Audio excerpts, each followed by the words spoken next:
And we are live. And welcome everyone to day 2 of our live coverage of Freedom Convoy 22, cruising 2022, cruising to the Capitol. And I'm here with my co-hosts. Gentlemen, I'm Rick Walker, and could I get you guys to introduce yourselves so everybody knows who you are?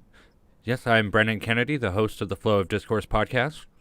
And I'm Chris Baugh. I am co-host of the Flow Discourse with Brendan Kennedy. And I'm Rick Walker, as I said, and we've resurrected our Maverick News channel specifically for this special event happening in the nation's capital, as truckers from across Canada, forming the largest convoy in history, setting a world record, I believe, are converging on Ottawa to take a message directly to the government and specifically to the Prime Minister, saying that they are fed up with vaccine mandates and demanding that they be eliminated or that the government resigns. And the tip of the trucker spear has now penetrated into the heart of Ottawa. Brendan, let's get Brendan to bring us up to date on what's happening on the ground.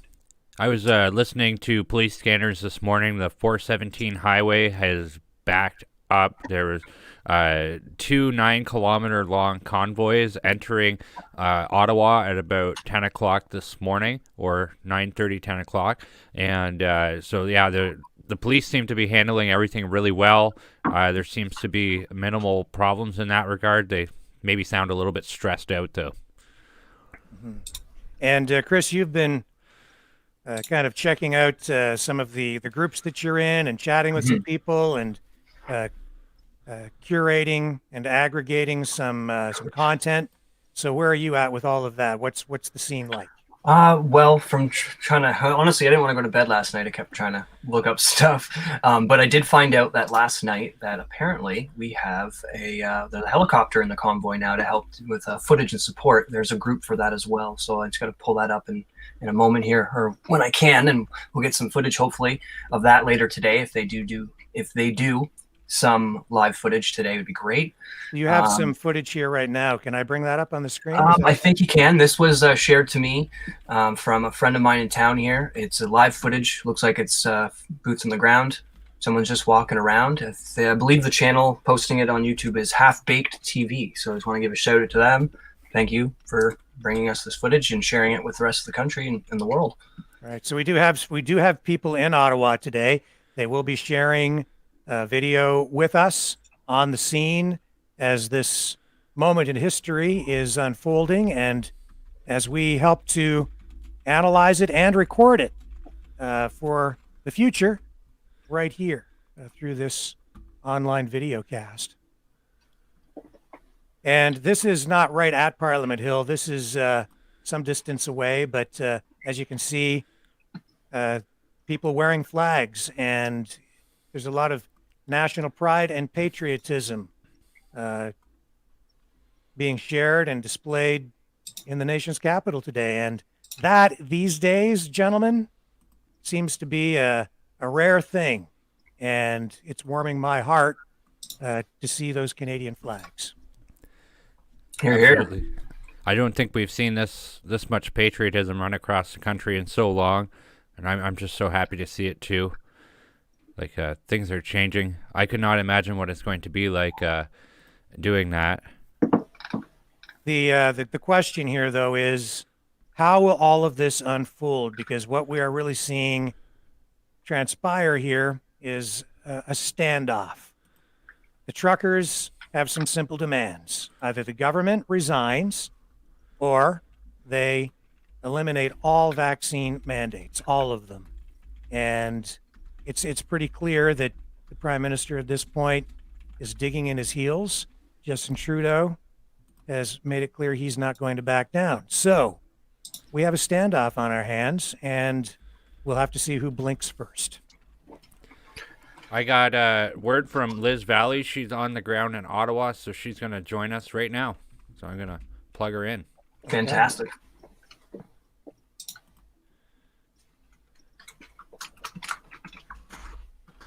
While we wait for Liz, I'll just bring this footage back up of people making their way up to Parliament Hill. And we have thousands and thousands of people in the nation's capital right now for this protest. And not just truckers, just everyday Canadians up there to display their displeasure with the way the government has handled this pandemic and the way that our freedoms and our rights have been not just eroded, but stripped away in the Yes. name of the pandemic control.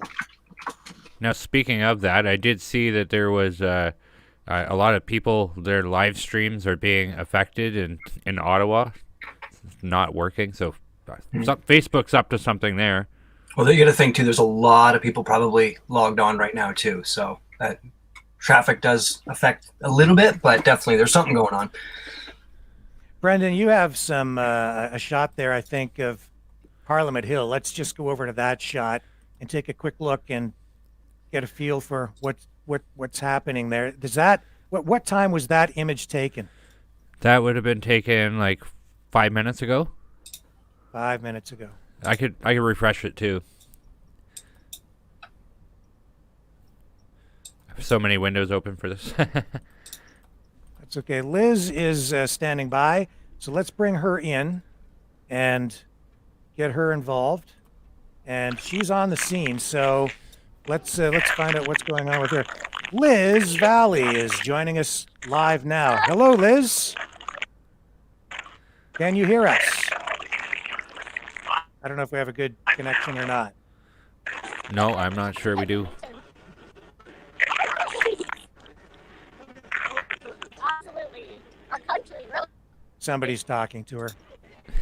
As usual, not paying attention to me. got us started today.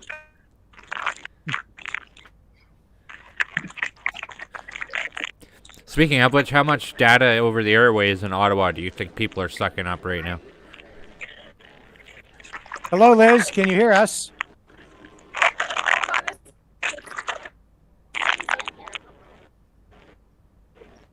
Well, let's see if we can get Liz back with a better connection, Yes. and then she We can have- give us the lay of the land right there. I think, is she up at Parliament Hill? Did she tell you when you queued her up? No, I think that's where she was en route to, though. Okay. I talked to her about 9 o'clock this morning. The phone had a hard time connecting. Well, while we try to get Liz back on, I do have another video queued up here. It's aerial footage of Parliament Hill. This Okay. was just from a short time ago, just before the sun came up. This is from a videographer. He goes by the handle 4K guy, and this is unbelievable footage. And let me just play some of this for you here now, because listen to the horns. All the cars, all the trucks.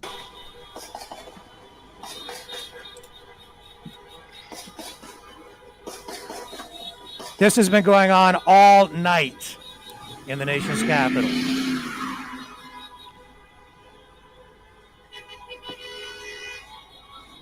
Wow, man. Yeah, I saw this morning. Absolute chaos.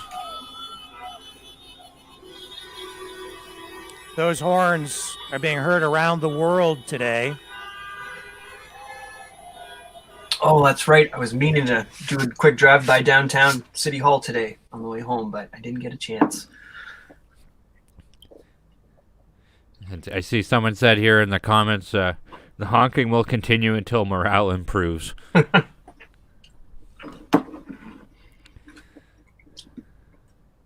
Yeah, keep it going. Keep it going. Another person goes, Trudeau's eyebrows are literally falling off right now.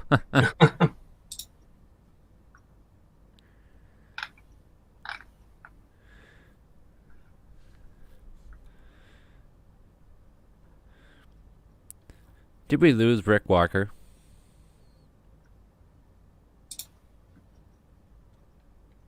None. I guess we did. We did. We lost Rick Walker. Well, not a problem. That's okay. Well, The show can still go on. Take this opportunity to go through what comments we do have. We have Tom Stang here saying, "Greetings from Alberta. Give her Canadian people kind." Oh, jeez. Thank you. Sorry, guys, I lost my feed there. Are we still? I'm back. Yeah, we're still. Looks Yeah. like we're still going live. Okay. Yeah. Yeah, good. Yeah, I got kicked out there for a minute, but that footage was crazy. That aerial footage, and let's bring Liz back in and see if we can get her now. Can you hear us, Liz? Yes, I can. Can you hear me? Yes, we Yes. can. Perfect. Okay, I got my headphones in, so I think that's better. It was Yeah, okay. absolute chaos. Okay, so I've got Liam here with me, and I've got Leia here with me. They're freezing cold. Their toes are about to fall off, but this is amazing, guys. Like, this atmosphere is, I've never experienced anything like this in my life. It is madness, complete madness down here, but it's beautiful madness. It's beautiful madness and chaos, and really, like, this is, I think, if you want to get something done, you got to bring some madness to the picture. Nothing's gonna get done being calm and being nice. I'm just live right now, but I'll be right with you. Yeah, and so, we had to park a little bit away from this area in order to get here, but once we got here, this atmosphere is like nothing else, and everybody's so beautiful and friendly and loving, and yeah, freedom. And it's just so exciting. How many people do you think are there right now, Liz? Or where are you? Okay, we're right in front of the Parliament building. So I really can't tell. Like, there's no way of being able to tell because there's just people and trucks and vehicles everywhere. And everywhere you go in the vicinity, there's like convoy, there's people walking around with flags and signs and cheering, and just and the police are doing a beautiful job of trying to keep the traffic flowing and trying to keep everything safe. Yeah, okay, we'll be going soon, okay? So to really tell how many people are here is impossible, really, because there's a few different spots that people are gathering. This is one of them. Oh, we've got a helicopter. Where is it, buddy? Oh, over there. So I don't know if you'll be able to see it behind me, but there is a helicopter reporting on this whole event. We were just talking about that. There's somebody's been live streaming from a helicopter too. Yeah. Can you, Liz, could you flip Yes. your camera around and just get us a shot of the crowd and show us what's going on? I will try. Will it let me do that? Oh, Maybe. no. Or just turn the camera around the opposite Oh, okay. direction so we can You're see so what's smart, happening. Rick. Just one sec. I'm Mr. Low Tech. There we go. And that is what's happening on Parliament Hill right now. Yeah, and the crowd is really just even still growing, right? There's still more and more people coming. Yeah, so from what I understand, all of the convoys have not arrived yet. What's up, buddy? Oh.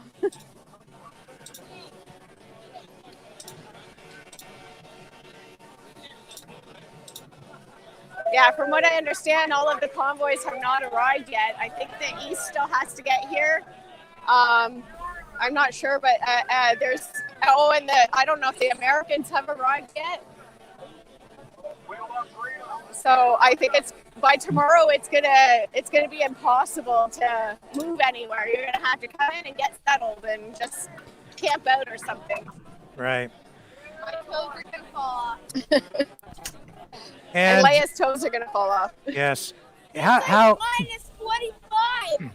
Minus 25. Wow. Is that it an was this official? morning. Yes, I'm sure it No, was. it was this morning. It's probably only about minus 20 or minus 19 now. Oh, only. Yeah, well, it's a good thing. It's that's what Canada's all about, right? That's right. Of course, we picked the coldest time of the year to defend our freedom. Just purely Canadian. And I give me a sense of what the mood is like. Everyone there is trying to keep this peaceful, right? Absolutely. You know what? It's here where the people are, where the protest is, and the convoys and all of that. It is beautiful and loving. There is nothing negative going on here from what I've seen so far. Everybody is just like so extremely friendly and loving, and from my end, they love seeing the kids. There's people taking pictures of the kids and saying, we're fighting for you and all of that stuff. So it's the only negativity I felt is outside of what's going on here, and some of the atmosphere and culture, like I was talking about yesterday. If you don't wear a mask. Yeah, like getting kicked out if you don't wear a mask and stuff like that. So it's other than that though, like in here where the protesters are, where the convoys are, where the people are standing up and fighting for their freedom, it's nothing but love here, and everybody's just in such a great mood and so happy and so hopeful. I feel nothing but joy and hope being here right now. Evan, the Bills fan, I'm sorry you feel that way. Yes, well, Remember the girl from earlier? I can tell you, Liz, that there's interest far beyond the nation's capital. The entire country is watching, and we had thousands and thousands of people tuning into this broadcast yesterday, and far more even today. So they're watching, and we greatly appreciate you sharing all of this with us right now. And here we go. Before I leave, let me take one more. I'm gonna go to the edge here and show you where all the trucks are. That's awesome. Come with me. I'm just making sure my little ducklings are following me. Yeah, don't lose them. Excuse me. All right, here we go. Give me one sec. All right, get ready.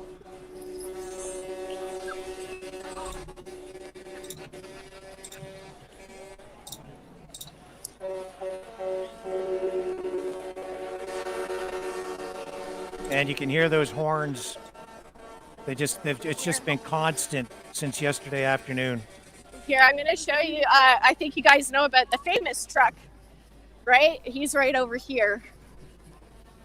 Let me get famous closer truck for you. Yeah, you know. With the goblin. That one. Oh, that You one. see it? Yeah, that guy's been parked there for a few days now, or a couple of days now. It's great. A movement summed up in 2 words.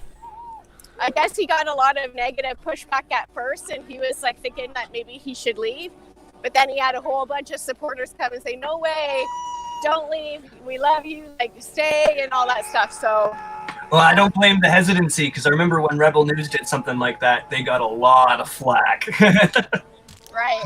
Right. But now that everybody's showing up, right, like it's all, the freedom movement's all, like we're getting here, and now he has the support that he needs, so he needs to just stay. Absolutely. Do you know what's happening down there through the afternoon? Will there be speeches or organized events, or is this just that I'm not sure. I do know that Max Bernier is speaking here tomorrow at noon. Yes. I thought it was So noon or 3 o'clock. Yeah, Noon? but so he's here at noon, and then he's at another location at 3. Okay. So, and then I heard that there's a march this afternoon, but I don't know, I don't even know how they're going to do that, to be honest, because... Any sign of any politicians, anyone from the government? No. No, actually, I just saw "Where's Waldo" sign, but it said "Where's Trudeau." Yeah, it was pretty cool. I've seen, lots of police officers and stuff like that. I am not seeing any of the typical mainstream media, but I see lots of independent media here, which is really great to see. I have to give a big shout out to the independent media because they're covering it and they're doing a good job. And the one thing I noticed about the independent media is they're working together. They've unified and they've kind of joined together to cover all of this. So, I have to give them a lot of credit for that. And that's why we're here as well, and that's why you're helping us, because it's clear we can't rely on the mainstream media to give us an accurate and complete picture of what's going on there. They clearly have an agenda, and we're just here trying to make sure that people get a clear picture and an unedited as we can provide snapshot of what's going on down there. Absolutely. So have you seen any mainstream media, CBC, CTV, anybody? I have not seen anybody. Now it is chaos, and it's hard to kind of gauge anything, but because of how many people and everything. But honestly, as we've moved around, I have not seen anybody, any kind of mainstream media logo. I have not seen at all. Yeah. Do you think they're in hiding? I think they might be afraid to be here, but I mean, nobody's gonna do anything, right? Everybody's here to be peaceful and just try to get these mandates lifted. That's all this is. We're not gonna bother them. But what I've noticed so far, when we did the convoys locally and all of that, they just stole pictures and videos from people's social media posts. Yes. So that's that might be what they do to cover what's going on. How much longer? Because I really have minutes. Yes. And are you you took your kids down there, and Yep. do you see other people with kids and dogs? And, Oh yeah, there's the kids, dogs. Actually, it was really cute. There was a little tiny kid in a backpack, it's built for kids. I never had that when these guys were little, but in this little enclosed backpack, and the kid was completely asleep. It was so adorable. Yes, lots of kids and dogs and people of all walks of life. It's all just everybody unified here. It is so amazing. And some people do have some concerns about this potentially turning into a January 6th style insurrection. Ooh. And there, I know that there are concerns that the peaceful protesters might be infiltrated by some troublemakers, people who would like to see this thing not succeed. What are your thoughts on that? And has there been any talk of that on the ground there?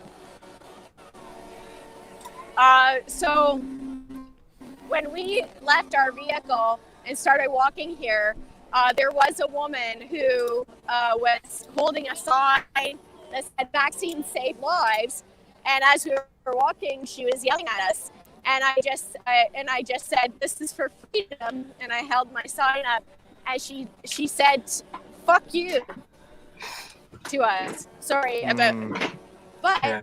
I was just wow. I'm sitting here walking. It was just the three of us, my two kids, and I said, you make your choice, we will make ours, and we support you. And then she said something again to us, and I said, no, we are together, we love you, you take care. And she continued to yell at us and swear at us. I said, you really shouldn't swear at little kids. And she said something. I said, no, we love you, and you take care. And we walked away. And you know what, Liz? You have been consistent in that for the past 2 years, and I can say that without hesitation because I've seen it. And so when you've been standing on street corners with other people, and I've been there too, and people roll down their window and in the past have said, I hope you get COVID and die. Yep. You have always responded in just that way, saying, we love you. And that is the difference. And I have to say, gentlemen and Liz, that I lay the blame for that squarely on Justin Trudeau and the people around him and our government, because their rhetoric has been divisive and filled with hate. And when you see him saying things and hear him saying things like, you know, people that oppose him have unacceptable views, and the way he's been demonizing people who haven't been vaccinated, it's dangerous. And that is the result right there. Definitely. Well, it seems kind of ironic when the party of tolerance is telling us or questioning if we should tolerate certain people. Kind of red flag, right? And who is Justin Trudeau to determine whose views are acceptable and not acceptable? We have a 33% elected individual. Like, he is in no position to tell us what views are acceptable and not acceptable. Like, it's just totally off the rail. Yes, well, his rhetoric has just been laced, filled with hatred. He's been using that as a tool. He used it as a tool during the election, and in fact, we saw that they were soliciting psychographic polling data to see how they could manipulate the public psychologically to their political advantage during the election, which is pretty gross when you think about it. It's very disgusting. So with that being said, we do have another guest coming up in 15 minutes. If we wanted to let Liz go now, if she... Sure, Liz, why don't you go and do your thing, we got and you know, we'll be checking back in with you over the course of this weekend. Greatly appreciate you sharing your footage and your thoughts and giving us the lay of the land down there at Parliament Hill. It's been more than 10 minutes. Okay, thank you so much for having me, guys. I appreciate it, and it's my honor. Okay. Absolutely, Talk to you me again too. soon. See you later. Say bye. See you later. Yeah. Bye. Yeah! That's awesome. That's great. So I wanted to share with everybody here. So I was just going through traffic cams and I came across an overpass on the 417 highway into Ottawa. Like, you just got to see this.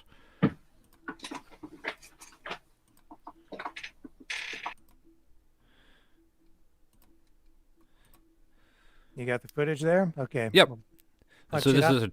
this is a traffic cam on the 417 in Ottawa. And look, you can see people are lined up on it. That's the situation there right now. It looks like the police are there working with them. Mm-hmm. It's absolutely unbelievable. Well, I see that in Nova Scotia, they have introduced a law that now bans people from doing just that. You're not allowed to stand on the highway on an overpass, as we've seen across the country, and show your support for this trucker protest. You're not allowed to be out there at all. What are your thoughts on that, Brendan? They have a liberal government, don't they? Well, the law it also says you're not allowed to blockade the highways. You're not allowed to stand there and protest. They say it's to keep everyone safe, which on the one hand I can certainly understand that, but I wonder if it was a Black Lives Matter group, if they would have taken such steps. What do you guys think? There's definitely a movement to silence Canadians. So it doesn't align with that government's party views, and so they're basically going to shut it down. Whatever the government can't silence or ignore, they spin, and this is a perfect example of them silencing it. Any thoughts on that, Chris? I had to step away and grab something. I had missed most of what you guys were doing. I'm trying to get some stuff caught up for a little bit later on going on. Sure. I'm trying to stay on the shout outs and the comments. It certainly seems to me to be the case, Brendan, where the Nova Scotian government is trying to silence the protest. And it's the same thing with media. It isn't just what they show you or tell you; it's what they don't tell you, and it's what they don't show you. It's what information they can suppress to push forward their particular narrative or agenda. Oh, so here we go. Kathy has just laid us out with the information. So Tim Houston is a conservative liberal wannabe. I like that. That's great. Well, certainly it's that's the case across the country. I think Canadians are tuning in or cluing in that there isn't really a lot of difference between the political parties these days.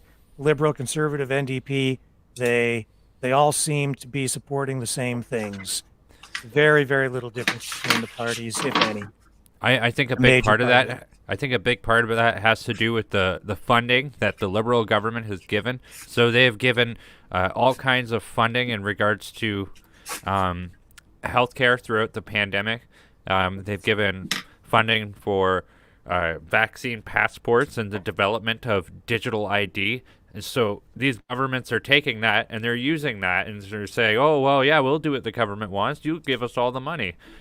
And it's cutting off cutting off an arm to fix a leg, basically. Well, throughout this, they've said that healthcare capacity, has been one of the big concerns, and they have to flatten the curve because there isn't enough capacity in the hospitals to deal with all of this. So they came out with all this money to keep everybody at home, to shut down businesses, to implement all of these mandates. But have they invested any additional money in the healthcare system to increase capacity? In my view, the healthcare system was broken going into this, and that's why we didn't have enough capacity to deal with the potential of what they thought might happen. And they've done nothing to fix it. I don't think that any provincial government has done anything anywhere in the country to address these shortcomings. No, they have not. They'd rather lock everyone in their houses than fix the healthcare system. And then they turn around and fire a bunch of nurses because of the lack of vaccination. And then it's like, we're already short-staffed. Now they're really screaming. It's like, how could this happen? I don't know. Let's take a look. Yes, and it just makes you wonder where their priorities are. A lot of none of what they've done during the course of this pandemic has made any sense at all. And it's easy, people's memories are short, mine included sometimes. And it's easy to forget some of the stupidity that we witnessed, especially during the first year of all this. I was just sitting thinking about this morning. They roped off beaches and prevented people from walking on the beach alone because you might get COVID. They closed down public parks, so you couldn't walk in a park. You could walk down the street, but not in the park. They put fences around trees in Toronto because of COVID.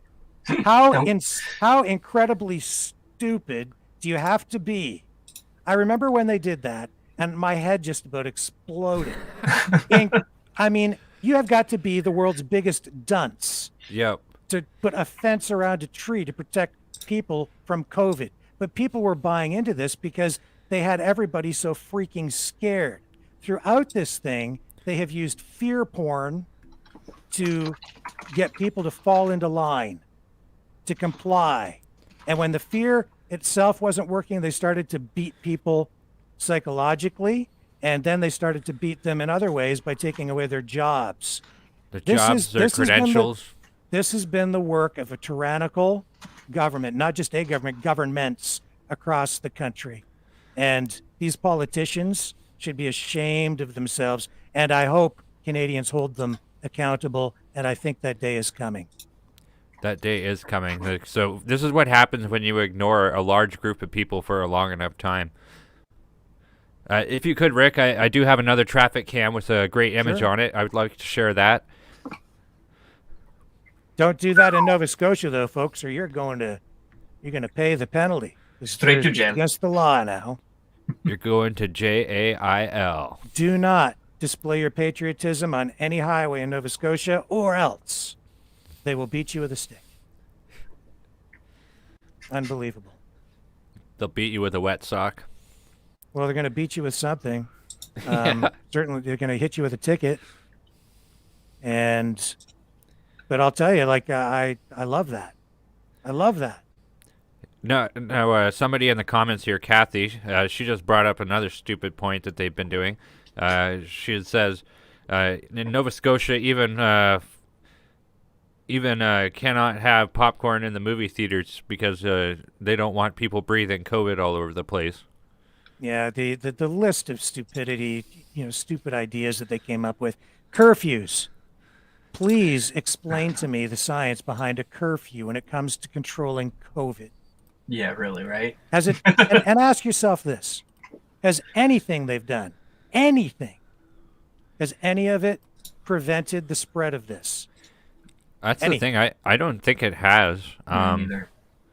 Like, we keep going. We've been like a dog chasing its tail all this time. We just keep going around in circles, and it's going to keep doing the same stuff, just like everything else. It's going to, like every other sickness, it's going to keep coming around and coming around and coming around. We have to ask ourselves, when is enough going to be enough? We don't need fences around trees. And could you imagine all the tax dollars that have been wasted on that? Well, they were arresting kids for playing hockey outside. They were arresting mothers for taking their kids to the park to play on swing sets. Yes. Sliding. Yes. They've been attacking the churches, arresting pastors. Mm-hmm. Tell me that's about healthcare. Yeah, really. And say it with a straight face. That none of that stuff is about protecting people's health. And that's why we're seeing this today. That's why we're seeing these truckers down there in Ottawa today, and thousands of Canadians converging on Ottawa. Speaking of, if you want, I got some clips in the back from some aerial footage of the highway while we're chatting away here. These are actually been posted by a gentleman named Peter Reimer, or Raymer. Hopefully I'm pronouncing that correctly. He is Reimer, yeah. Might be Reimer. Looks like some pretty good shots here. I'll just get it playing.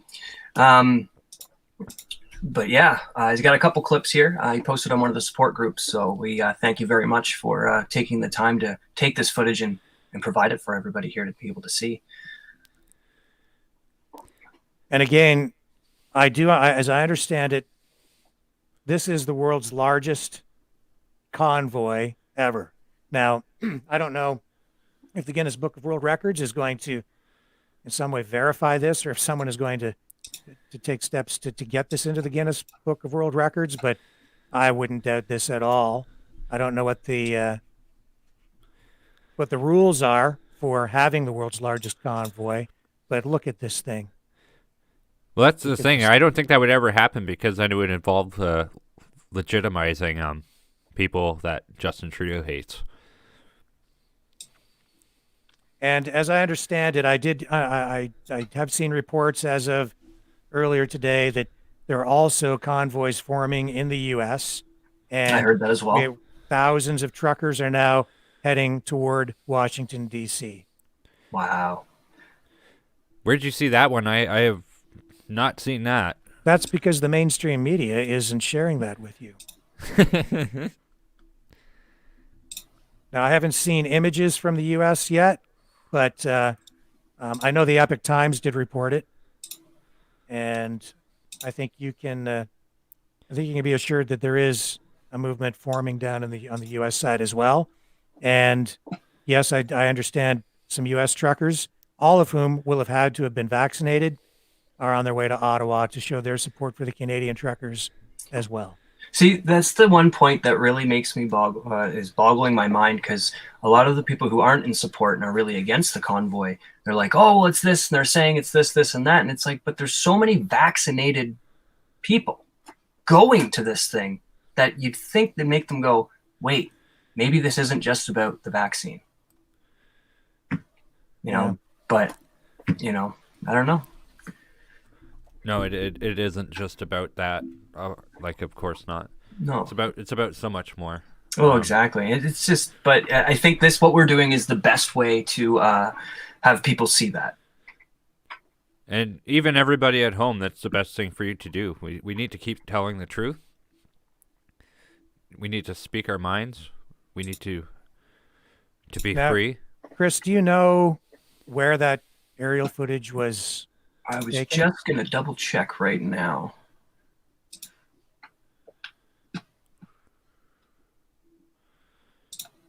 Does he say? I'll have to get back. I'll have to get back to you on that, but I will find out for you.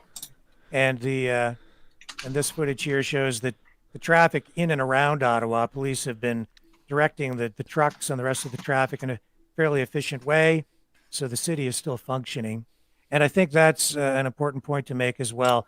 The truckers and the convoy, the goal has really not ever been, as far as I can see, has not been to shut anything down, block any roads, cause any disruptions. It's to draw attention to what's going on. And I guess the only disruption they're trying to create is right there at Parliament Hill. And I suppose that's important as well because they don't want to lose the support of the public. And if they start blocking traffic and blocking people from getting to work or anything like that, I can see how that would get some people very upset. And we haven't seen any of that. On the highways, they're staying over to the right. They're doing it in a very orderly fashion. And police have been really directing traffic and doing their best to keep everybody safe. And I haven't seen anything like that coming out yet, other than what Liz Valley had reported, that you have somebody holding a sign that says "Get vaccinated" and they're screaming absurdities at people like some kind of animal. Yes. And that's the mass formation psychosis right there. It's true, and to be honest, we've seen that a lot in a lot of past protests in the last few years too, where people would get asked questions and they would just scream, and it's like, but you're not telling us why you're here to protest. Like,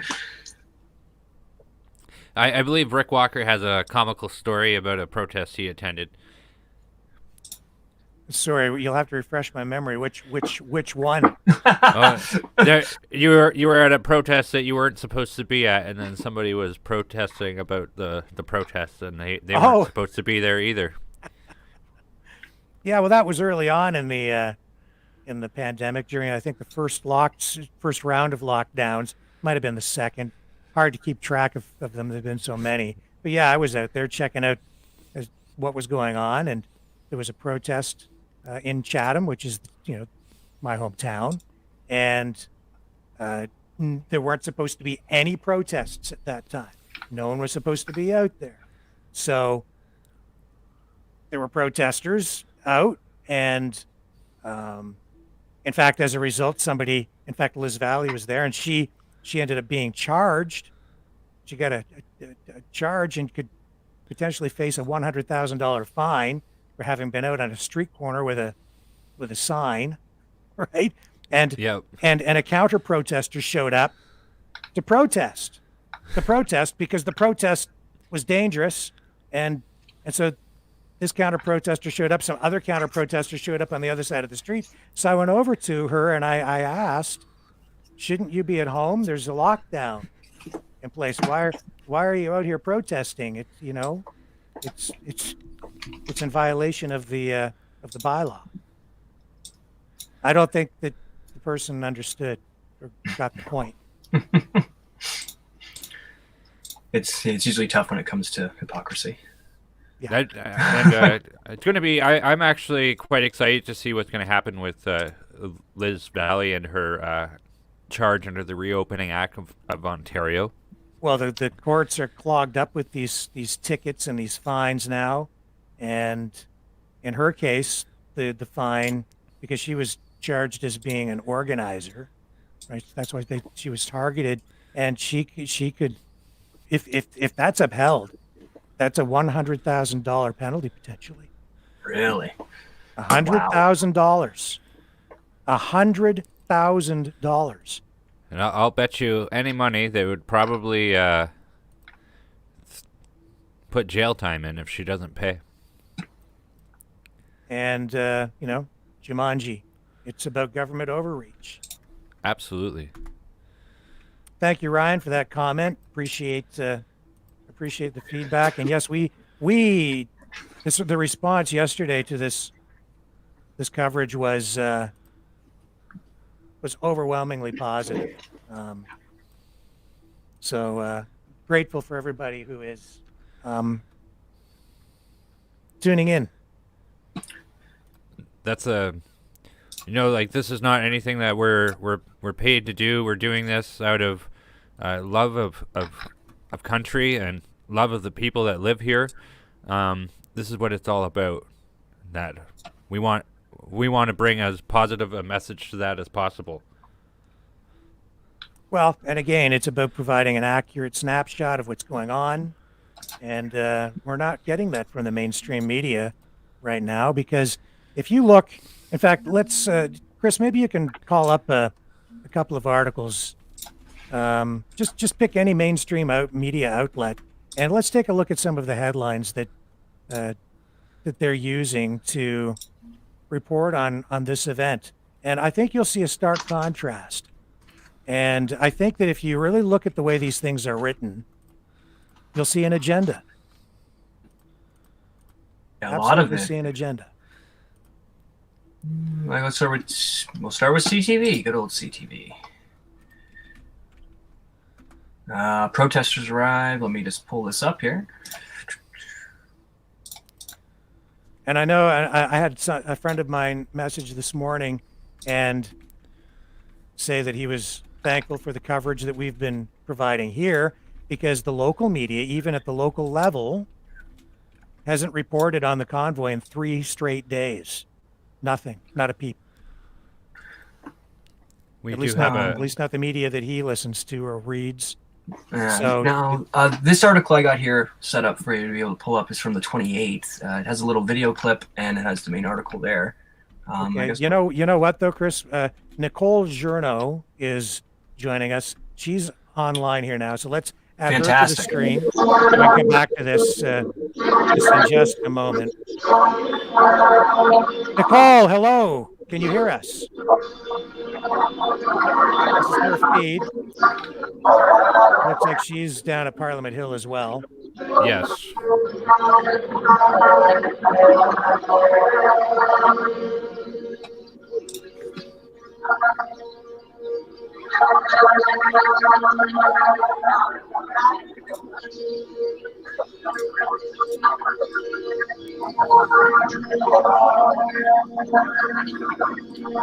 And it's actually great to have this technology available to us today, because it allows us to go right to the scene live.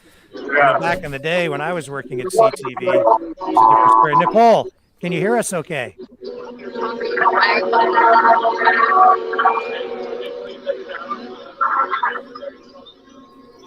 Well, at least we have her feed. I don't know if she can hear us at all. It's very loud down there with all the horns. Yes.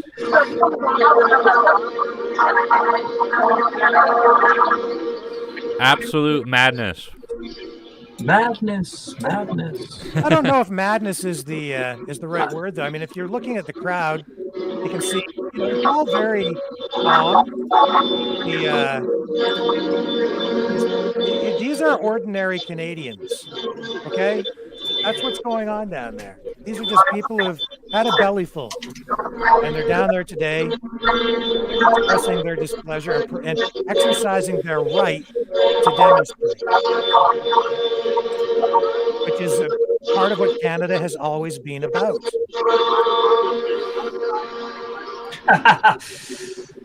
Hello, Nicole. Can you hear us? And that's the end of her feed right there. It's the end of the feed. Well, it was great for Nicole to join us. She's a lady of few words. She looks she looks very cold too. Yes, but the video speaks volumes, right? This is basically an organic movement. It's not something that has been organized by a political party or any kind of a political group per se.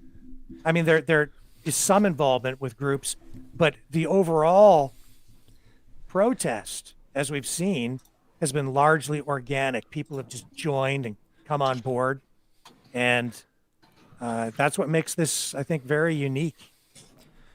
And well, that's the thing. I think that's why this is giving us a different picture than what the election was. This is something that has grown. You could either go with it or you can get out of the way, but you can't stop it at this point. Politicians, I think, are doing what politicians always do, and that's they jump in front of a parade and they lead it. And that's how politicians generally achieve success ultimately. So I think that's what we're kind of seeing with this, that they're choosing to run with it as opposed to stop it. And the ones who are trying to stop it, well, I don't think it's going that well for them. And, you know, for Justin Trudeau to describe the people down there today as a fringe group is an incredible insult to probably half the country. Because I would say 60% or 70% of the country. Today, yes. You know, I have a word of advice to you, son. Watch your words, because you're alienating the people who elected you and put their faith in you and their trust, and the people who need you right now. That's Smart. right. Yes. I think he could turn things around, at least to make things more positive. I mean, the budget in the country is screwed.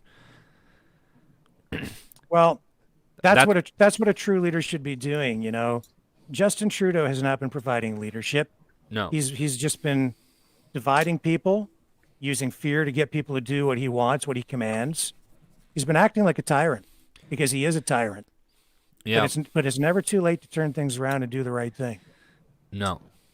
And you know, that's what's funny is we would gladly give him those words of encouragement, but I don't think the words he would have for us would be kind. Well, it's also undermined trust in public health. Yeah. Because the messaging coming from public health has been incredibly inconsistent. The result of the policies that they've put in place has been certainly less than optimal. In fact, I would argue it's been a complete and utter disaster. And these leaders have to be held accountable for that. I got another good traffic cam here. I'd like you to pull it up if you could. That's on the 417 near Bronson Avenue. Okay. Absolutely packed. I doubt it ever looks that way on a Saturday.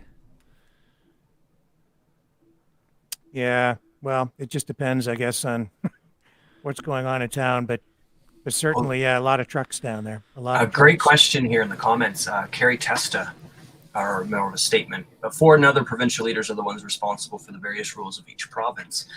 It is a good point, because they did leave the provincial governments to be able to put in the programs and modeling that they wanted to do that fit the province specifically. But what do you do when you deal with a worker at a restaurant or any place that it's not working out? You usually ask for their supervisor, right? You go above their head, which is kind of what we're doing, right? Because really, at the end, when this all happened, the federal government put pressure on the provincial governments. Then that in turn put pressure on the municipalities. And since we were all fucking terrified, we didn't know better until it was too late. But yes, it is generally a provincial issue, but you have to start from the top down. Otherwise, nothing's going to get done. I think the provincial leaders, like a lot of the conservative MPs, a lot of the ones that support, they've taken this and gone, hey, this is our opportunity to get our asses out of the shade again and actually start fighting for Canadian values and be on the right side of history, if you will. So it's pretty interesting to watch. And the Charter of Rights is a federal document. I think Justin Trudeau has averted himself of all kinds of responsibility by just letting the provinces run wild and not really providing much direction. He more or less hints directions with piles of money, like we had seen with how much was it, the 10 million or 10 billion for the vaccine passports that he promised for the provinces. Like, this is what he's doing. So he's averting responsibility, and he's not providing any legitimate leadership. Our Charter of Rights has been violated in regards to freedom of movement, freedom of speech. I could go on and on. Like, this needs to be upheld. He has definitely been directing things. He's been directing the provinces with incentivizing them to do his bidding. There's no question about it. And then the provinces, in turn, hand this off. They download it onto the municipalities to provide enforcement through their public health and their police services and through bylaw. And so it's amazing, really, how much power and influence your municipal government has had over all of this, because a lot of this falls to then your medical officer of health at the local and regional level, and even to your municipal councils, where they then originally were passing those original mask bylaws. And it was almost like municipalities that did that first were used to float trial balloons to see if the public would accept it. And then once they kind of got that in place, then the next inch was, then they made it a provincial thing, and the province adopted these masking mandates. But even, it's all been incremental, but it's all been flowing from the top down. And that's through incentives and other methods that the federal government has used to get lower levels of government to do their bidding.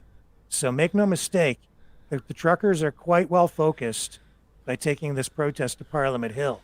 But you're quite right, Chris.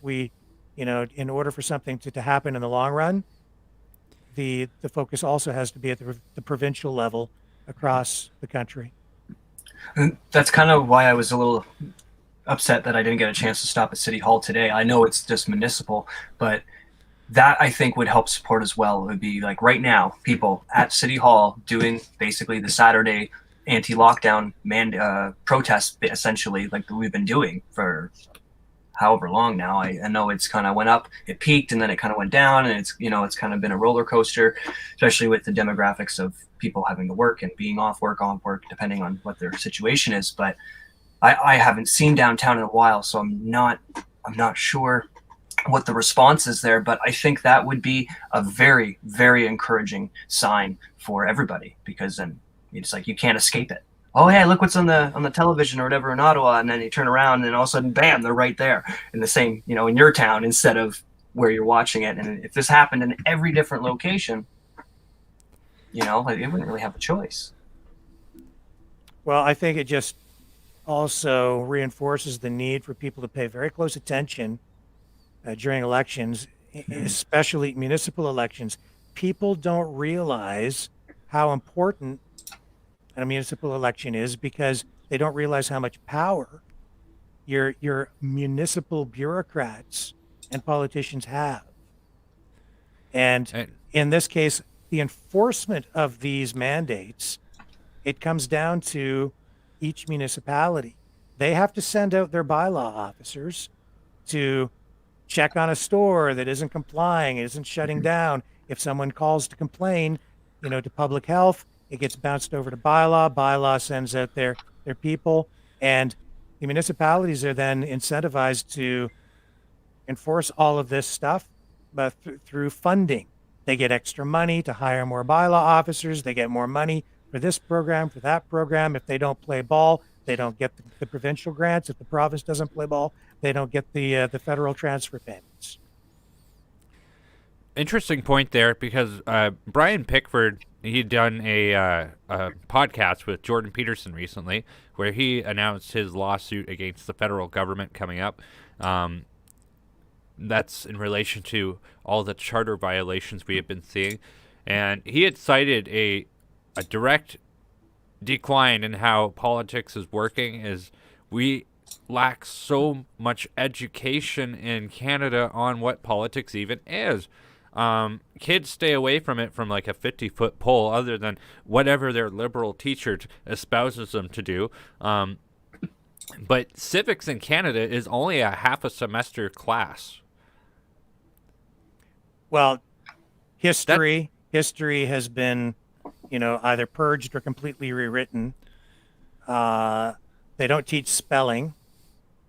They don't teach spelling in many jurisdictions anymore. Certainly, they don't teach it here. And yes, civics. They've dumbed down several generations by not teaching civics. Wait, it was only a half credit when we were in high school. Yeah, like half a semester. That's Get this. So you're 14, 15, and all of a sudden they're like, all right, guys, so you guys have to answer all these questions and you have to figure out what you're going to do for the rest of your life. And you're just like, man, I couldn't figure out what socks to put on this morning. This is a lot of effort. And they only give you a quarter of a semester to make those decisions. Like, well, the civics aspect of it is more troubling, I think, because with how massive the government is, that is something that could be taught for years. You could teach that in every year in high school, I think. Yeah, because there's definitely different layers and depths. Just to digress a moment to touch back on that footage we had found in regards to the helicopter footage. Yeah, I'm being told it was at Emerson Border Crossing. It was taken at 8 a.m. this morning, and I guess the line is longer. But at the moment, visibility would be bad for any airplane shots. So, and that was actually taken from an airplane, not a helicopter. That one specifically. Okay. But yeah, so a bit of a locale on that.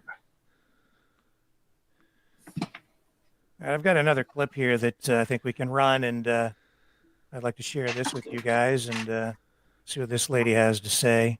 Okay, guys, so I just checked the messages, and I just wanted to let you know, now I'm super emotional.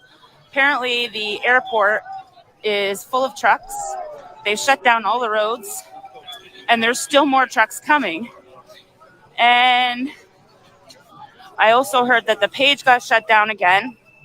So I'm going to continue to do as many lives as possible to let you guys know what's really going on. We appreciate it.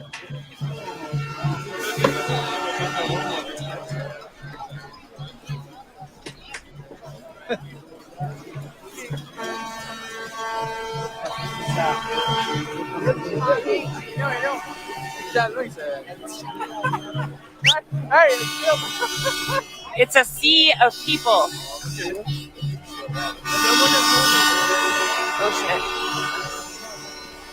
What'd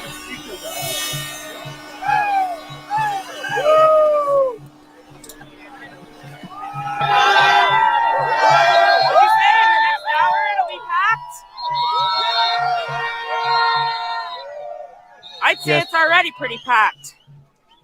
And yes, Jumanji, there are other convoys We're happening trying to get in a other little bit away countries. from the crowd. My mom tried to tell me to be safe, and I'm going to take her advice on this one. So I'm thinking if I'm somewhere where they're shutting down Facebook Lives and don't want the people to see what's going on, there's obviously something wrong. So I'm going to try and stay safe. But it's insane. I don't know if you guys can see this. Are you guys seeing this with your own eyes, or am I crazy? No, I don't think you're crazy. We see it, girl. We see it. I don't know if you caught that in the last video. They're saying that the Ottawa airport is completely full of trucks. They're shutting down the roads because there's so many trucks, and they're still coming.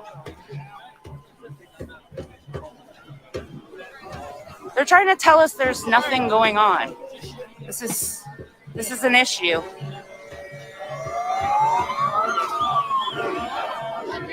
Freedom! Freedom! Freedom! Freedom! Freedom! Freedom! Freedom! Freedom! Oh, I'm so happy to hear that, Tammy. I'm glad there's something going on in Chatham, too. There needs to be something going on everywhere. Yes, convoys are forming in other cities as well at the local level. Fantastic. They've been driving up and down the main streets here in Chatham, I'm also going to Kent. take some video on my phone that's not live, just in case.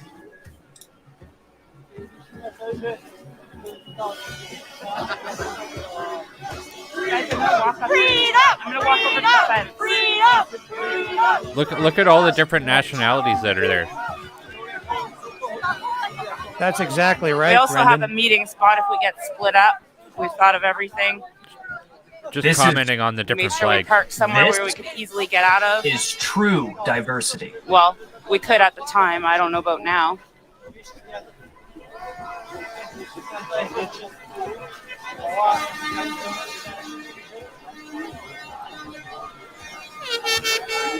The trucks are, the start of the truck is where this big boom is, and it goes down the whole street, wraps around the corner. My arm doesn't go high enough to see down the street for the trucks. And again, there's all kinds of people here, not extremists, racists, misogynists. Canadians. That's who's down there. Canadians. Absolutely. That's what I'm hoping for too, Chris.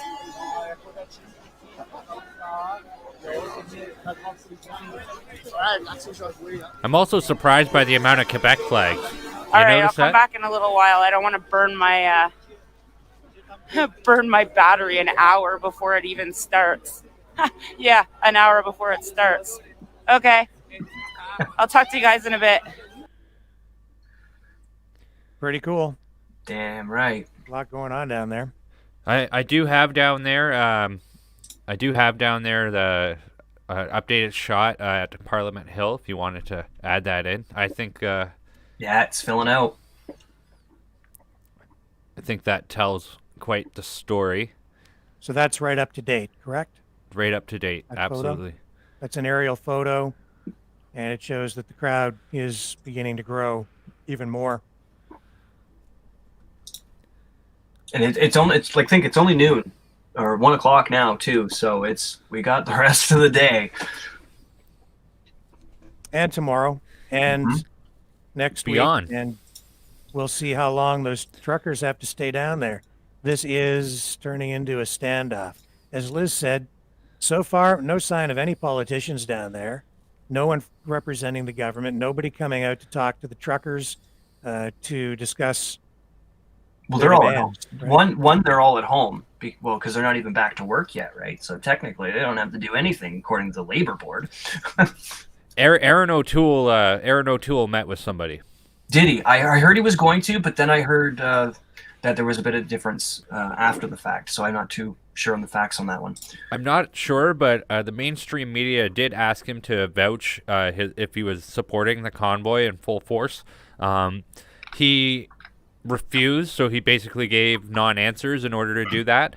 What ended up happening with it was I think he dropped the ball entirely in not offering support because even the deputy party leader for the PC party is standing up for it and is all for it. Marilyn Gladue, conservative MP for Sarnia-Lambton, she gave what I thought was the best statement that it has my support, provided that everything remains peaceful. And I thought that was a legitimate halfway thing because she clearly has no control over it, and that she is able to support it as long as it remains peaceful. I thought that was well played. Well, I would have liked to have seen a more leveled, more reasoned chorus of comments like that coming from politicians a long time ago. It's taken an awfully long time for them to come over at all and support any of this. But I have to wonder how much weight those words really carry, because as from what I've seen from the Conservative government so far, really has been more talk about how they support the truckers, but everything that they've said has really been framed around concerns about supply chain, shortages in grocery stores, the impact on the economy.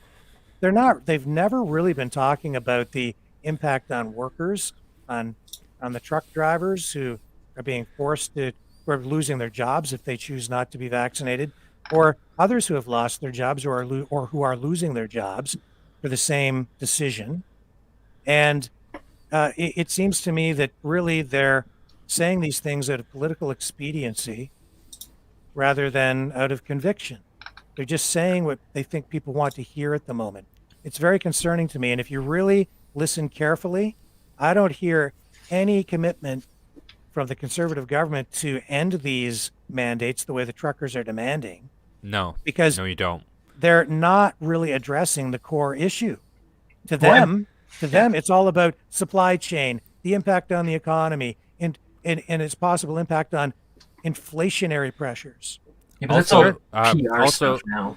Also, you weren't allowed to volunteer for their party back in the previous election unless you were vaccinated. They had kicked out a candidate who was going to run, and they kicked him out. They said, "No, you're not playing ball with us, so you have to go." They kick people out that they disagree with, and all that other stuff. So I mean, from the Conservative side, I think the best you're going to get out of those guys is a delay on mandatory vaccinations. yep. And while I do see some language from some MPs supporting some exemptions, even that seems pretty soft. So the truth is, O'Toole has been supporting all of these mandates and all of these measures from the very beginning. So all three major parties, they're all in on all of this stuff. So That's been pretty evident for the last few years. and that's the big problem with the country. There isn't much difference between any of these three major parties. My friend Greg Wycliffe put it really well in a video he made, and he says, "If you stand for nothing, you'll fall for everything." And that's what Yeah. we have going with that party now. Yeah, that's a statement that's been around for quite a long time, and I'm not sure who exactly coined it, but I have Yeah. heard it in a movie. I just can't remember which one. I only heard it recently. But no, it is very true. It rings very true. I got a little bit just the tail end of I believe it was Half Baked TV's live stream. They seem to have ended, but it's just kind of them doing their thing. The only other live one that's still going, I found another one here on YouTube. It's called World Protest TV, doing the Trucks Freedom Convoy in Canada there. We also they're have- still rocking and rolling, so. We do have scheduled to join us Brian Everett. I did message him, so he should be dropping in Fantastic. any minute now. yeah, I have some footage here too of a local, a bit of a local convoy happening in, I believe this is in Chatham, Ontario. And let me just see if I can bring up that footage.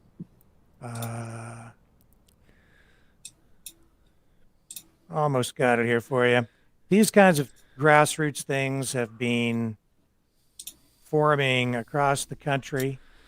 And in Chatham, they organized this morning. I think it started around 10 a.m. this morning.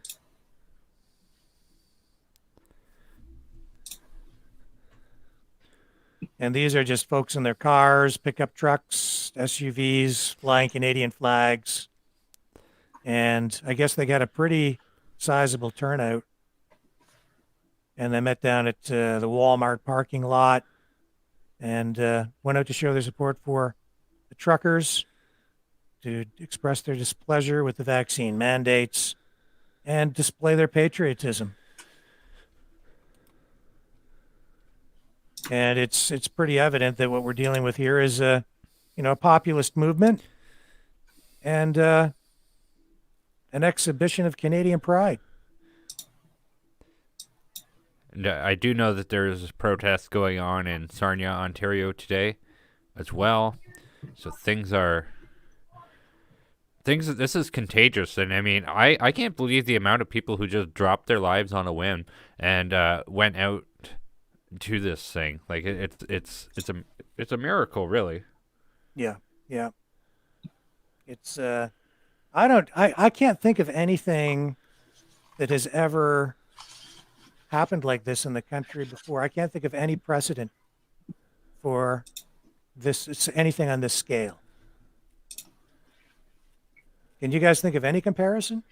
Not in my life. Even no. I remember the beginning of all this, and the first lockdown was a bit of, like in my situation, it was kind of nice because I had an opportunity to take a break and get stuff done. But our generation has never dealt with anything like this. Like this. Au contraire. Like I haven't. Not in my life years. 9/11 was the closest I've seen come to this. And as far as unity of a country, and I had never seen Canada and the U.S. get along so well for those few years after that. It was like an international brotherhood, basically. We had planes full of Americans touch down, I think, in Newfoundland, where the locals gave them quite a greeting and that sort of thing. Like to help these people out who were stranded in a foreign country. It's been a long time since then, and I know, Rick, you were probably older then, so you'd probably be able to tear that down if you wanted to. But I remember the day of 9/11, and I was working for CTV News, and I remember watching the Twin Towers fall. I was on the road, when a lot of that happened because the borders were shut down immediately. So I was dispatched to the Windsor-Detroit border to begin providing coverage from there. And I don't know, though, Brendan, if I would characterize it quite the way that you did. I would say the world changed that day, and what we're seeing here now today is partly a reflection of that and a result of that. You are maybe a little too young to remember, but it wasn't so long ago that you would just be able to cross that Canada-U.S. border by showing your driver's license. That was it. I remember crossing the border with my kids and my wife, and my wife forgot my son's birth certificate, and the only ID she had was a pass to a play zone for kiddies, for like a kiddies playland at the old Wheels Inn, where they had video games and carnival rides and things, and they let him go through. I was paranoid that they were going to take my son away from me at the border because we didn't have his birth certificate or something disastrous like that was going to happen. But back at that time, it was kind of like, well, okay, go ahead. Your play zone card will be just fine. Right? Jeez. But on 9/11, everything changed. And then we got the Patriot Act in the U.S. and everything became much the fallout of it. Border. That's the fallout of it, though. And my point is, before the fallout of it all, there was a lot of unity. There was a lot of... Well, there was unity in the U.S., certainly. Yeah. There was a galvanizing of national pride in the U.S. in particular. Canada, large portions of the Canadian population always very skeptical of the U.S., and there's a lot of anti-U.S. sentiment up here, especially on the left side of the political spectrum. Oh, there is big time. And that was certainly present even then. Yes, though, you're quite right. In Gander, Newfoundland, when those planes were stranded in the air because the airports on the U.S. side had been shut down, it was Canadians who took in those Americans in distress and took them in with open arms and displayed Canadian hospitality in a regular kind of Canadian way, which is what we always do with our U.S. neighbors, friends, and cousins, right? That's what we always do because we're Canadian, and that's just the Canadian way. And I remember the phrase "ganderful" came out of that because people thought it was a wonderful thing that it happened in Gander, Newfoundland. And that's the Canadian way. But that border has never been the same since. Life has never been the same since. We lost a lot of our freedoms on that day. Yes. We've never been able to cross the border with as much freedom since then. All of the checks at the airports began. Everybody's under more scrutiny, more surveillance. And that's manifesting itself here right now. That's what we're seeing with these vaccine passports. And 2 years ago, people thought, well, they wouldn't ever go that far. That's just a conspiracy theory. Well, now they've got these truckers injected. They say 90%. I don't know if that number is accurate or if that's propaganda. Yeah. But 80, 90% of the truckers injected. Okay. They also have this vaccine passport app installed on their phones. And now we know that they're being tracked everywhere they go now that they have that app on their phone.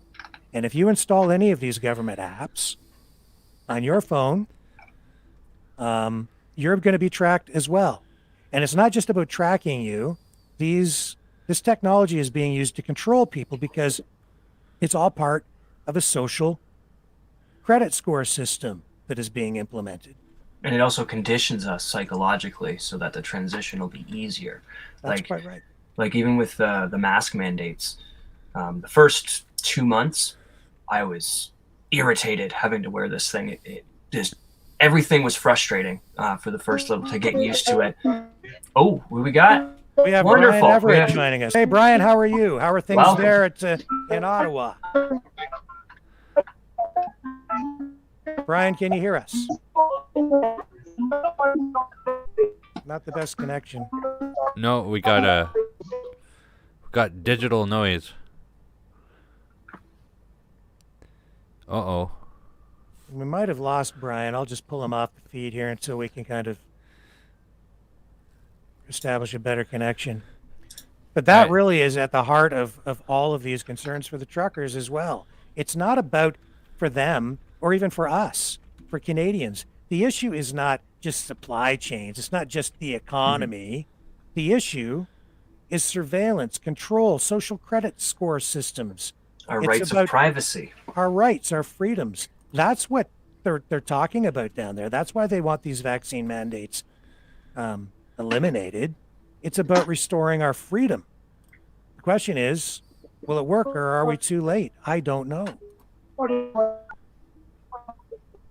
Time. Brian's having some trouble with his feed down there. Hi, Brian. I think he's with Max Bernier. That looks like back of Max's head. And there you have it, folks. That's funny. I think he's trying to talk to us. Let's see if we can just bring him up.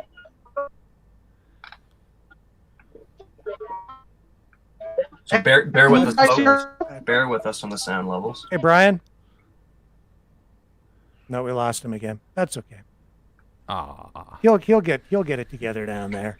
Now we do apologize out there, folks, because unfortunately we are not a federally funded organization, so we don't have all the tech, and we are kind of going by the seat of our pants right now. Well, that being said, I don't think our coverage is that far off what those guys provide anyway, to be quite honest. And it's not just, it's not the technology, it's what you do with it.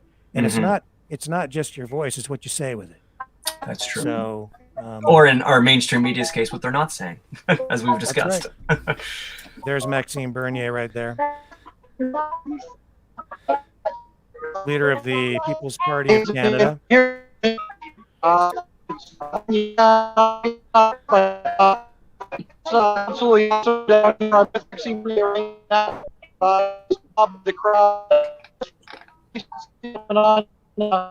Show a future to you guys.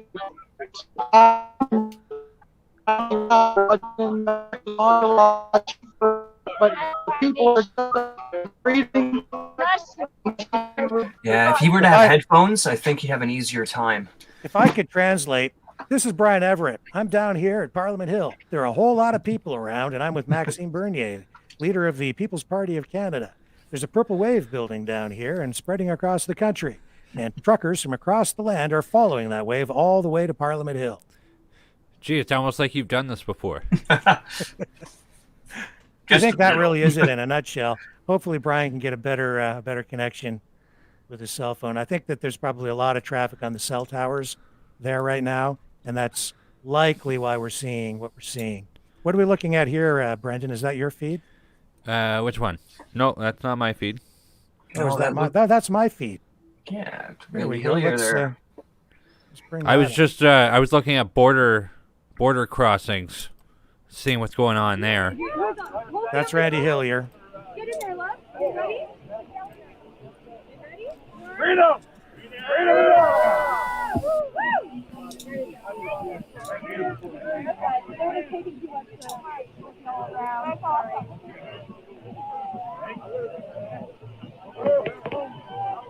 It's Randy Hillier, of course, an Ontario member of provincial parliament, kicked out of the Conservative Party, now sitting as an independent, and is now the leader of the Ontario First Party, which will be fielding candidates in the upcoming Ontario election this year. And I think we're only about 5 or 6 months away from that.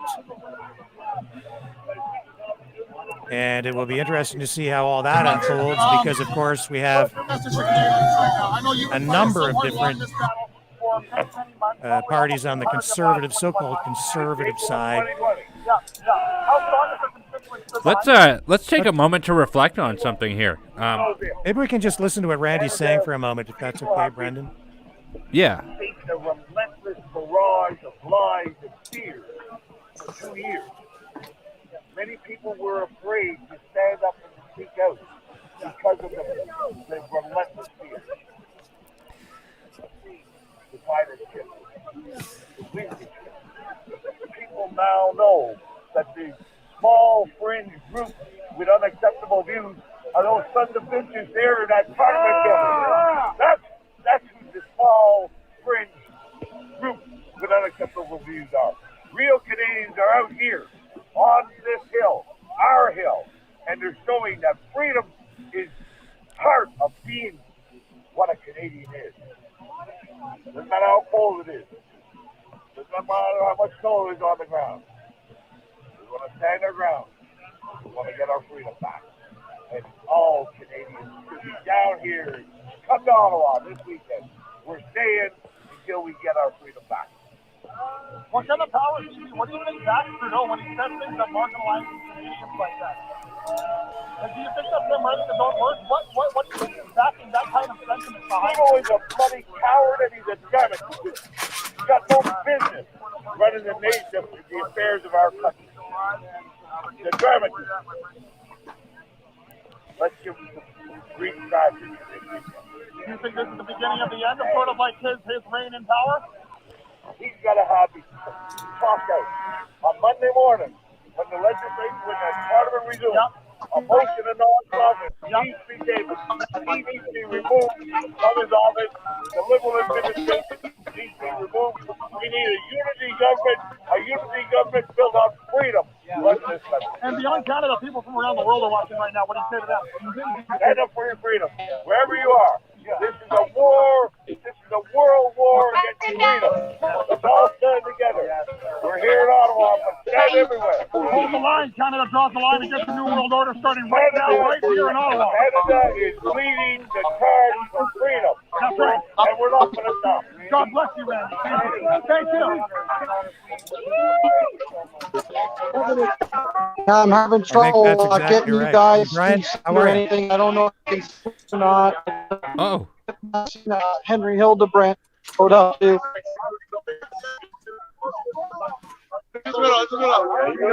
Yeah, we heard you there. Okay, right on. Here I can get something with Maxine. I won't be able to hang out long, but I'm going to show you. I got Henry here. Brian never saw. And if I could translate, he's down there with Pastor Henry Hildebrandt and Maxime Bernier, leader of the People's Party of Canada, and the crowd is going wild. That is pretty much it in a nutshell.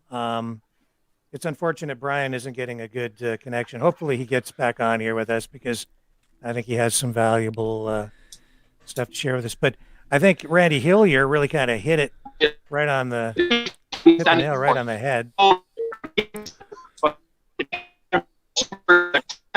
there any listeners beside him? There he is. He's got Pastor Hildebrandt. Let's see if we can listen in on this. Doing we were on the street. Yes.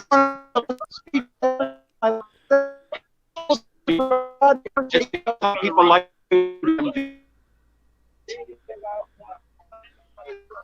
so there was Henry.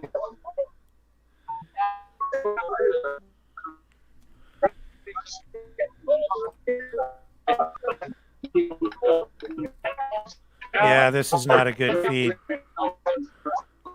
But of course, Pastor Hildebrandt has been targeted Guys, as wait church. for a bit. Get a better hand on you. Yes, Brian, I don't know if you can hear us, but your feed is breaking up. It's not steady. So the audio is not really good enough for us to understand what you're saying. So that's unfortunate. But he is down there right now, and as you can see, he's with Pastor Henry Hildebrandt, Church of God, Elmer, and that is a church that has been ticketed and fined and targeted and received national and international media attention because of their choice to continue to gather and worship in their way of choice throughout this, in spite of government mandates and regulations that were supposedly prohibiting them from doing that. And of course, that stuff that's all winding its way through the courts as well. Yeah. And the financial penalties have been extremely heavy on those people, and they suffered greatly through public a lot of negative public energy directed at them throughout this. And it's been very unfortunate because, again, I think that the churches, the Church of God in particular, really demonized by our politicians at every level and by public health officials as well, unfairly. And I think it's sad what's happened.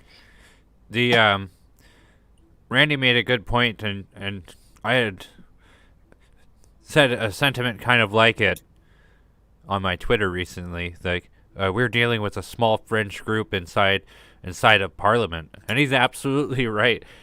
We have a alt-left bunch of extremists inside Parliament that want to take apart the entire natural gas infrastructure of Canada within 2 years. Like, as per Stephen Guilbeault, who is the environment minister for Canada, that is extremist thinking. Like, that is something that's going to hurt a lot of people real quick. Like, it just really reminds me of how Russia changed over to communism.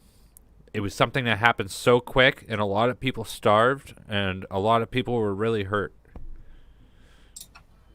Well, as we've seen throughout history, when far left socialist or communist governments rise to power, it inevitably leads to power attained through coercion and often marginalization of particular groups that they use as scapegoats to deflect their problems onto. And that's what we're seeing here as well.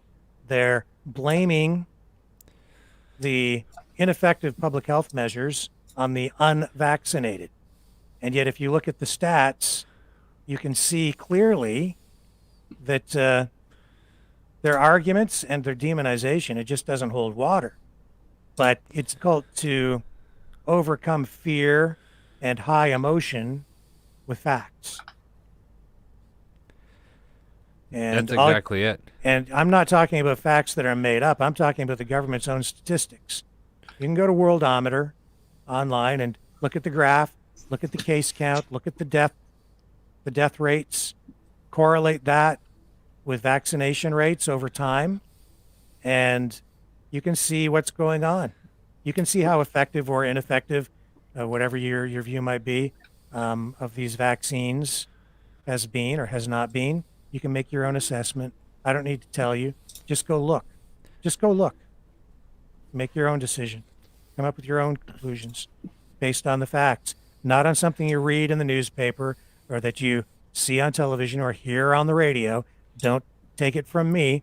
Just go look at the numbers, the raw data. If you can read a graph and If you can just be objective, take a look. And these public health individuals and employees, like they're held to the College of Physicians and Doctors. Like they're gonna go with whatever the narrative is. And to be honest with you, I highly doubt a single one of these public health doctors has even treated anybody with COVID. These are people who sit in an office all day and pick their nose and read notes. They don't know anything about vaccines. They don't make vaccines. If you were to give them a multi-million-dollar vaccine factory and tell them, okay, go make the vaccine, you're so smart about it, they wouldn't know how to do that. And Matt, in response to your comment, is it communism or fascism? Can't be both. Actually, it is both. And if you look through history, this left-right political chart that people tend to use, if you're on the left, you're a socialist, and if you're on the right, you're a fascist. In reality, Hitler's Nazis were national socialists. That they were the National Socialist Party, and both fascists and communists are about heavy government control. The fascists just do it in a slightly different way. They tend to do it through more of a corporate or business control model.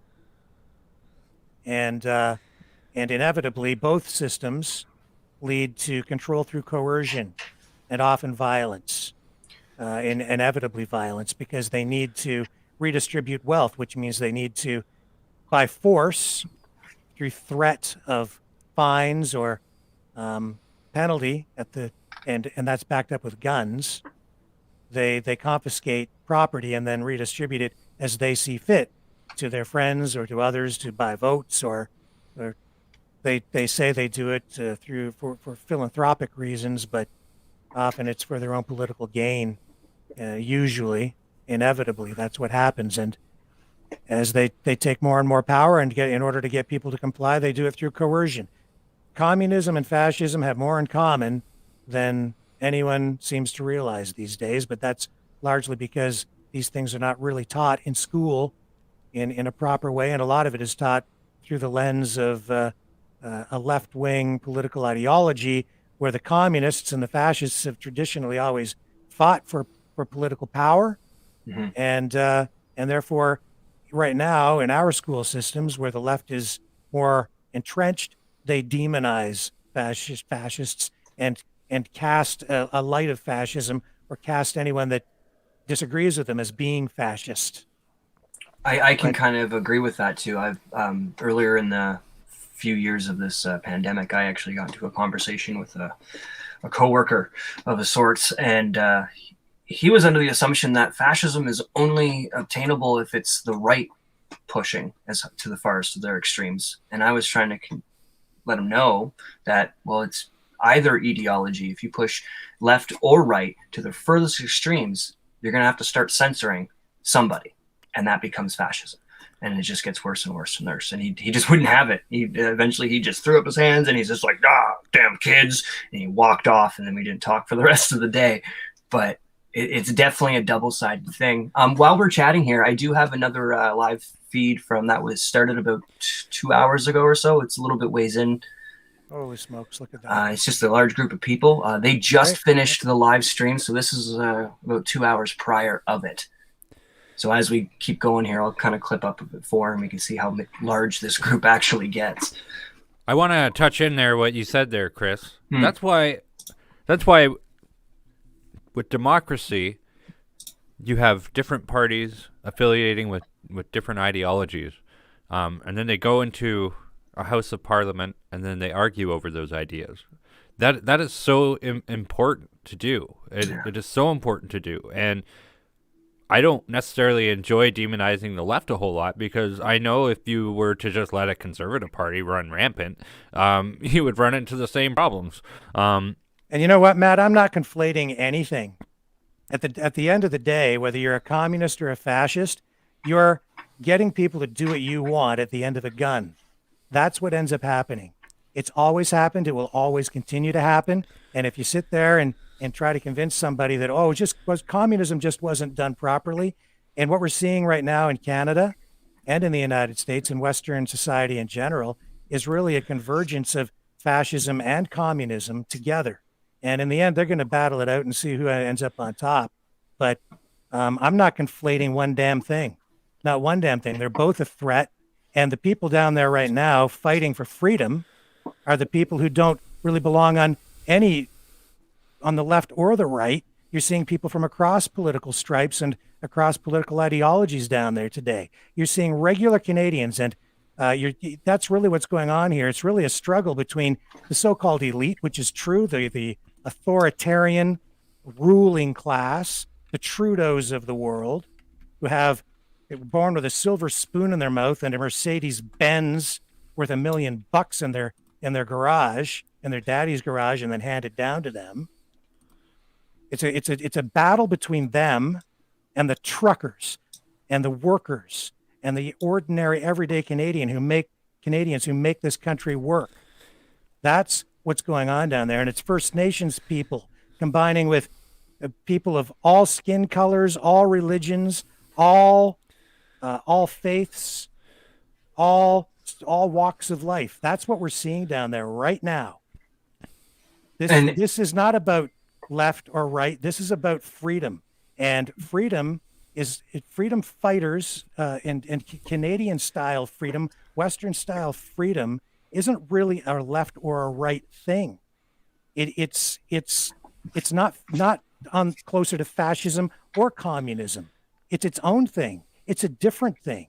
And that's why it appeals to everyone, and the world yearns for it. People yearn for freedom. They want freedom, and Canadians today want their freedom back. I'm not conflating anything. That's what people are down there for today. Absolutely. Now, kind of funny what you touched on there. Those people who think, well, communism was never done right before, but if I had the power, I could do it.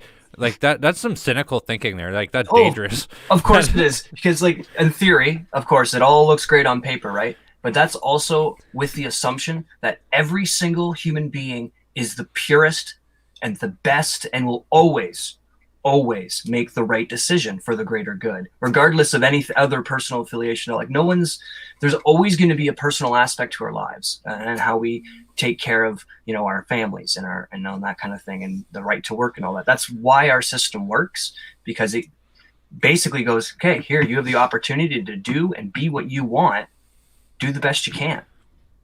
Or the other way, it's if you don't like it, well, you just got to shut up or you get beat with a stick.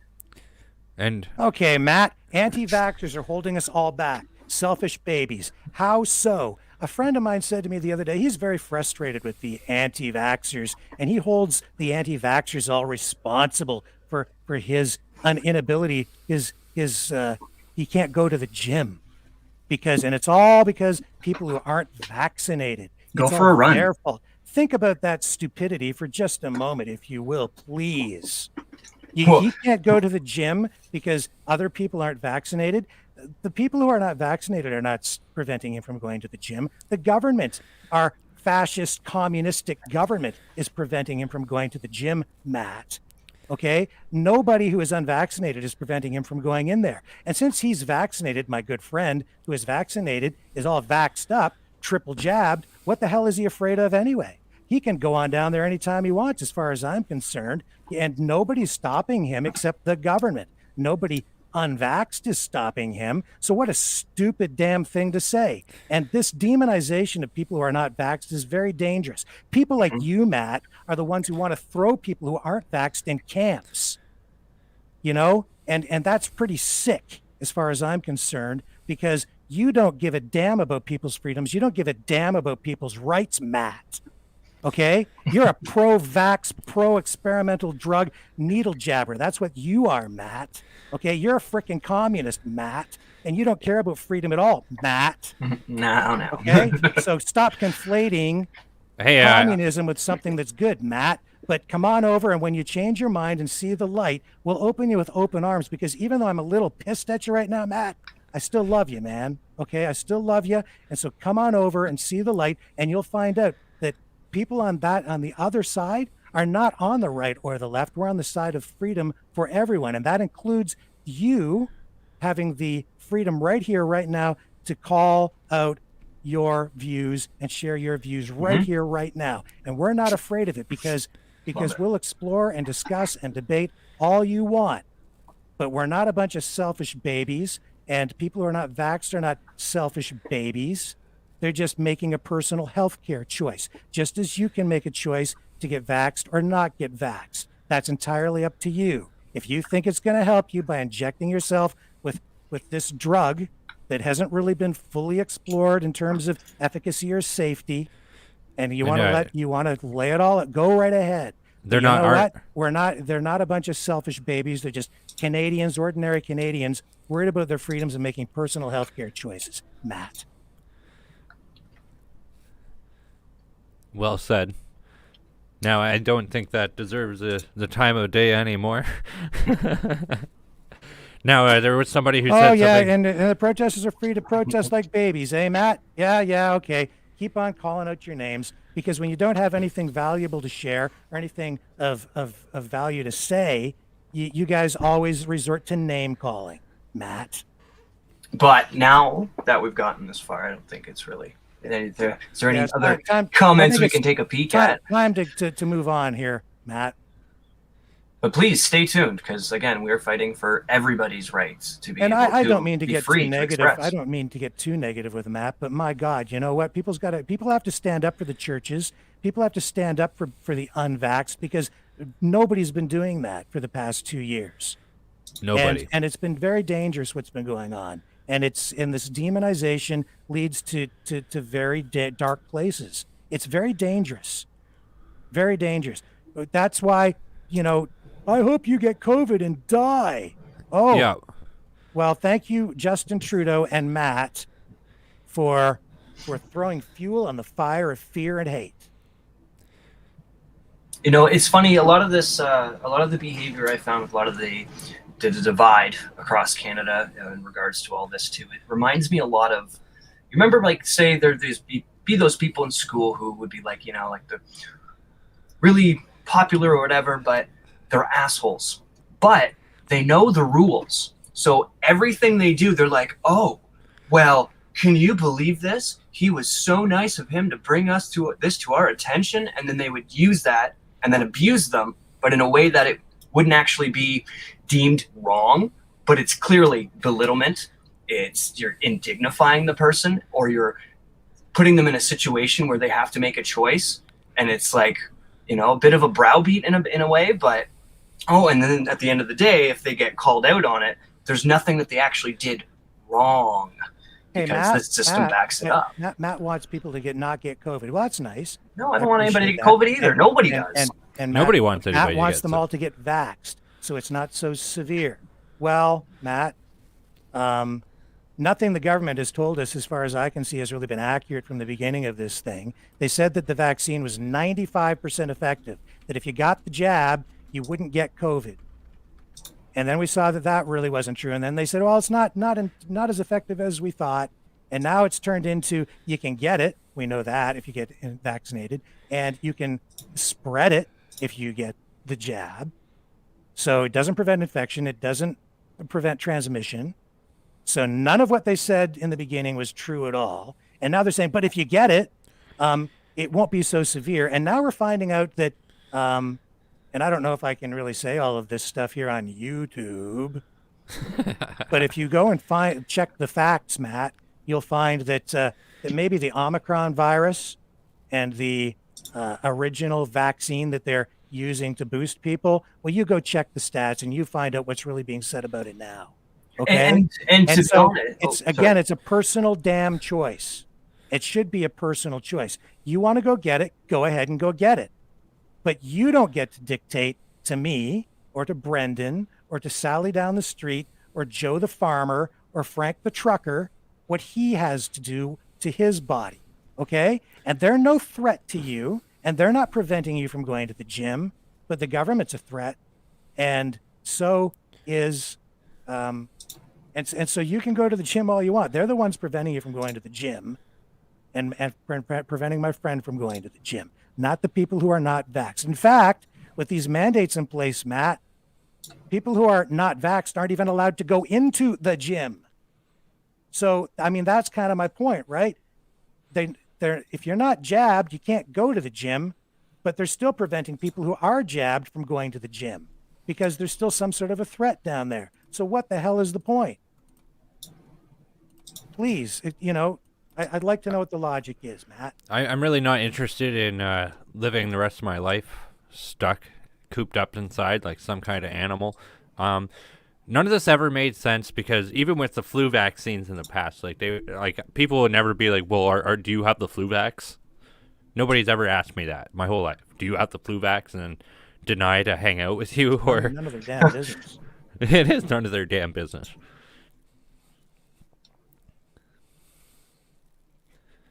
Yeah, they keep saying follow this. I'd like to see some of the damn science behind some of these mandates and some of these decisions that have been made. I'd like to see the science behind, putting a fence around a tree, preventing a kid from going down a slide. Well, if you recall, there was a press release from the health director of Canada or whatever, and they were saying, well, these current restrictions, there's no science backing it. And she straight up said that. It's like, well, there's no real scientific thing, but based on the modeling and projections, which have been grossly wrong for the last 2 years, I understand erring on the side of caution, but you still got to be held accountable for redacted numbers and the information that's not being released and the fact that stuff's not being honestly reported properly, manipulation of numbers, and so on and so forth. But there was straight up like a press release, and they're like, well, it's not exactly based on science, but I can tell you, and then she keeps on going on and on and on. If I can find it, I'd be happy to pull it up.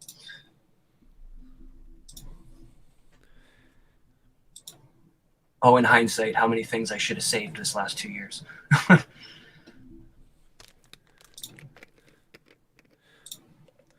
Gentlemen, I need to take a quick break. I'll be right back. Well, get you a quick update here on the Parliament Hill picture. See how that's looking right now.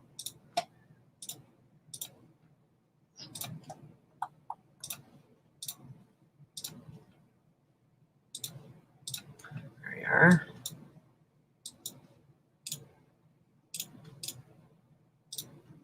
Is that a little refresh? It's still filling up. Sorry, my mic was not on there. Matt, I'm telling you, man, go look at the numbers, okay? You can't have 80 or 90% of your population vaccinated and then still get the kind of numbers that they're getting in terms of cases and death rate. There aren't enough unvaxxed people to generate the kind of numbers that they're getting, as far as I can see. Just go look at the stats, open your mind, open your eyes, and stop blaming and demonizing and marginalizing a group of people that the government is just using as a scapegoat and using to heap mounds of hate upon. Yeah, and to be honest, and as we've said, this isn't about the vaccine specifically. We're all over that argument. This is about the mandates and the overreach, the ways that these are being applied to the citizens and then enforced if we even question it. And then that's what's leading a lot of this.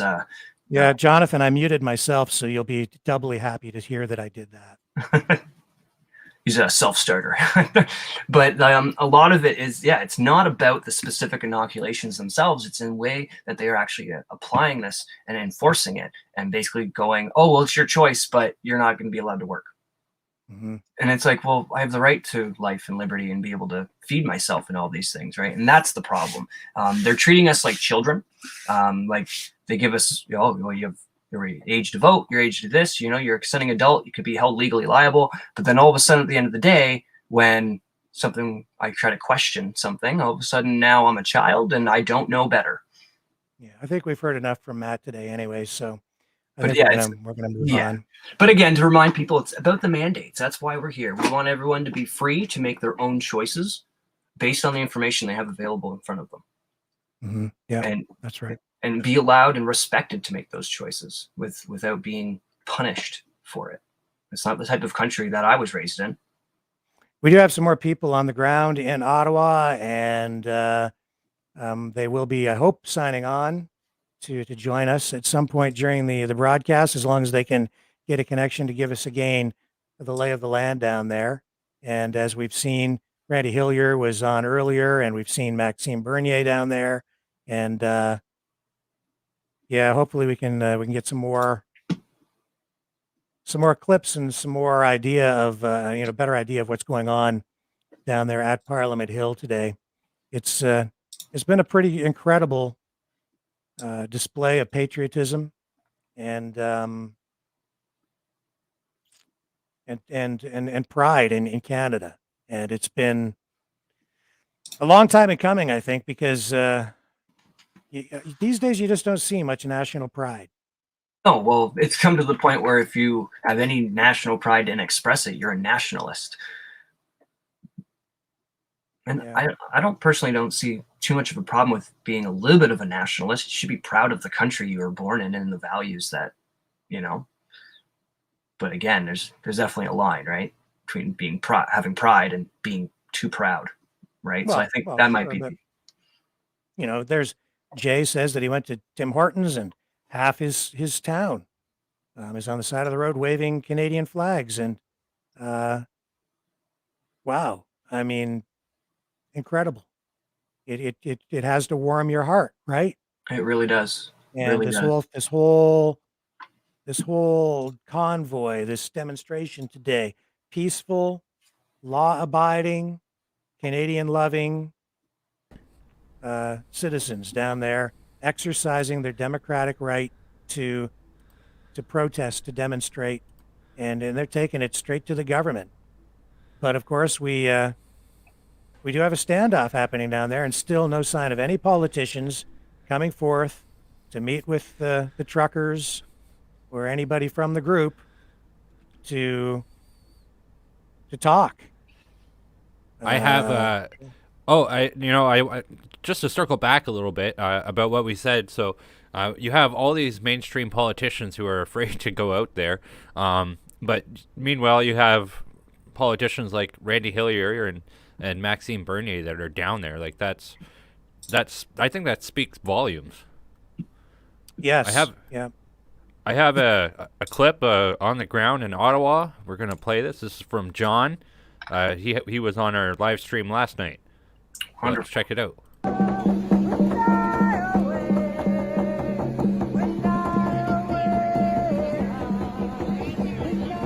You hear the First Nations drums in the background.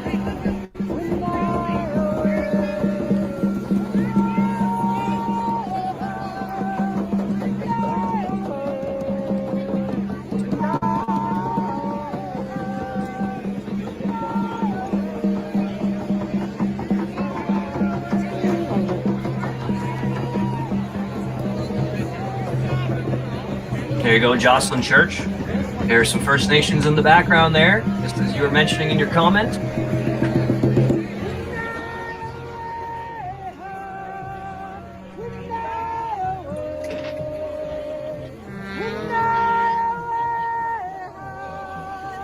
Brendan, and Chris, I was thinking this morning too, like what if this doesn't work? What if the government holds the line and nothing changes at this point? At first I thought, if this doesn't work,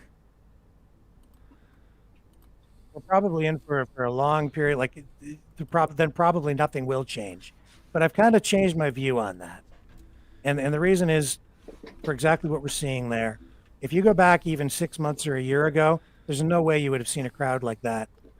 But it's growing and it's growing, and we've seen this almost like a rising of Canadians, not just an uprising, but like a more positive rise in Canadian voices surrounding this, and that's what we're seeing down there today. If this doesn't work, there will be a reboot, a 2.0 of this, no question about it. People want their freedom. They want their freedom. I agree. Well, I've said from the outset that there's only 3 things that are going to happen here, and that is nothing could happen. But I don't think that is so much possible in the amount of change of perspective that is given. People are not feeling alone anymore. People are not feeling alone and that sort of thing. But I'm talking more or less government perspective. So nothing could happen from the government side. Something could happen where the government caves. But I don't think Justin Trudeau is going that way. Or this could end badly. So, I mean, they could just say, okay, Ottawa's had enough of all these people here, so we're just going to get rid of them. And then they could demonize people and use it as an attack on its own citizens. And we have been seeing that a little bit, especially out of the U.S. Ever since we've pulled out of Afghanistan, it's like we had the war on drugs, we had the war on terror, and now we have the war on domesticated citizens. Like that seems to be like the direction of things are going. So those are my big concerns, and those are the three possibilities. Is this could be turned against everybody. It could end up positive with lots of change, or simply nothing could happen. Yeah. Well, it's going to be very interesting to see what does happen, because both sides are dug in. Justin Trudeau has a problem because he has all these protesters on his front doorstep, except that he's not there. He's probably at his cottage. Yeah. Isolating after his apparent COVID exposure. Keenan But- Bexby did report on that this morning on Twitter. I saw that Justin Trudeau is meeting with a private interest group of some kind. Well, I mean, he's taken a stand on this issue, and now if he caves, he will be seen as weak. Wait, he isn't already? So, that's an interesting thing to say. Well, I only say it. Is Justin Trudeau weak? I only say it because I remember when he went to his first global meeting and he sat down beside the president of China and all that, and he tried to offer his hand to shake it, and the president of China was just like, and just completely blew him right off. And then JT was like, "Oh, okay," and he just let it go and just let it roll off his shoulder and went to the next guy instead of going, "What the heck, man? We're here under equals in this house," and would have held him accountable. And I know that's kind of, a bit of a little taboo, calling out the Chinese leader to be like, "Hey, man, who do you think you are? You know what roof we're under? You know where we're at right now?" So I feel like that's the level of decorum that every leader should have in those situations. And to me, that was a big indicator, like, oh, this guy's just going to be a pushover. And like I was so mad. I was like, dude, he just gave up. He just turned the other cheek on that. But it was just such an uncalled for situation. I think the problem with Justin Trudeau is that he is too powerful. He's not weak, not in Canada. I don't think he has the real respect of other world leaders. I think you're quite right there. Yeah. But here at home, he has far too much power. Power generally has systemically, it's now concentrated too much in the Prime Minister's office. Parliament hasn't been meeting. He's been governing through dictate far too much. And he's been using authoritarian tactics to ensure compliance, because he has bought into this whole, Canada as a post-nation state idea, a more global governance model. And he's trying to make Canada part of that. And here at home, he's using a big stick to whack people that disagree with him, and whack the people who have unacceptable views. So in that sense, I think that he is too powerful and lacks wisdom. You know something? I have thought about. We've come a long way from sunny ways Justin Trudeau and the drink box water bottle type thing Justin Trudeau. Like, you notice more assertive in his language and in his statements and his behavior. Like, the transition of Justin Trudeau of who he was before before he was elected, and then even after that first term, and who he is now is really weird. Yes, you're quite right. I mean, I think he says a lot of what he says because it's driven by polls, and he says what he says to get elected, to follow the winds of public sentiment. But yeah, you're quite right, and I think that this has led him to a very dark place, and I think Canada is suffering. The people are suffering as a result. And I like what Sly says here: love, peace, freedom, happiness, vaxxed or unvaxxed. And I totally agree with that. And nobody here, as far as I can tell, is anti-vax. We're pro-choice. We're pro-choice. That's the difference. And, all the way. That's what we're talking about. All the way.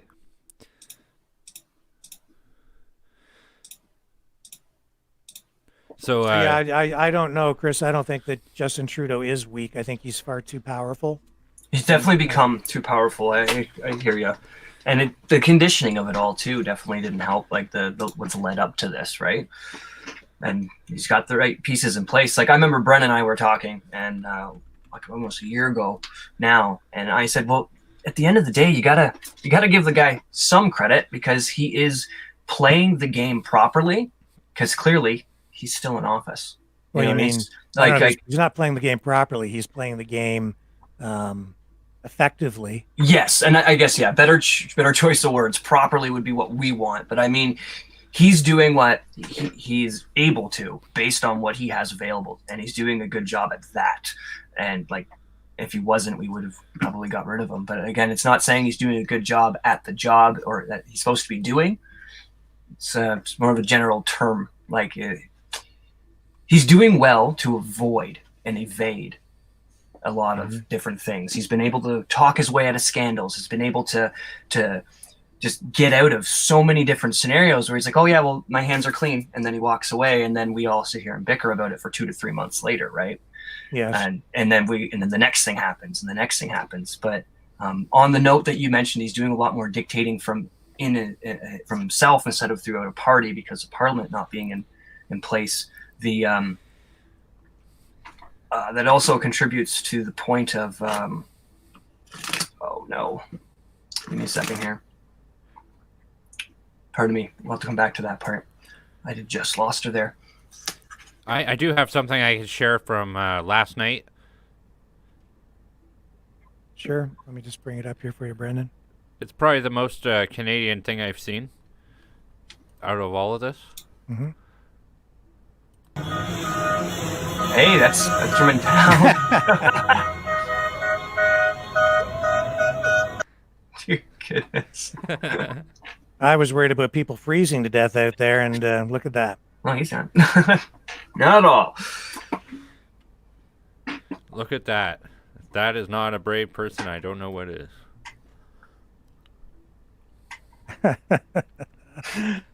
Braver soul than I am. I like the shorts, though. I like that. He's got nice knees. Yep. And he's got his boots on. Boots are stylish. And but if there's one thing I would criticize, I think that he should have been wearing red shorts and red boots to go with the flag. And a hat. Yeah. Too cold outside to not have a hat on. Yeah, that's the only thing I would say. But I like the energy. Yeah, I like the spirit.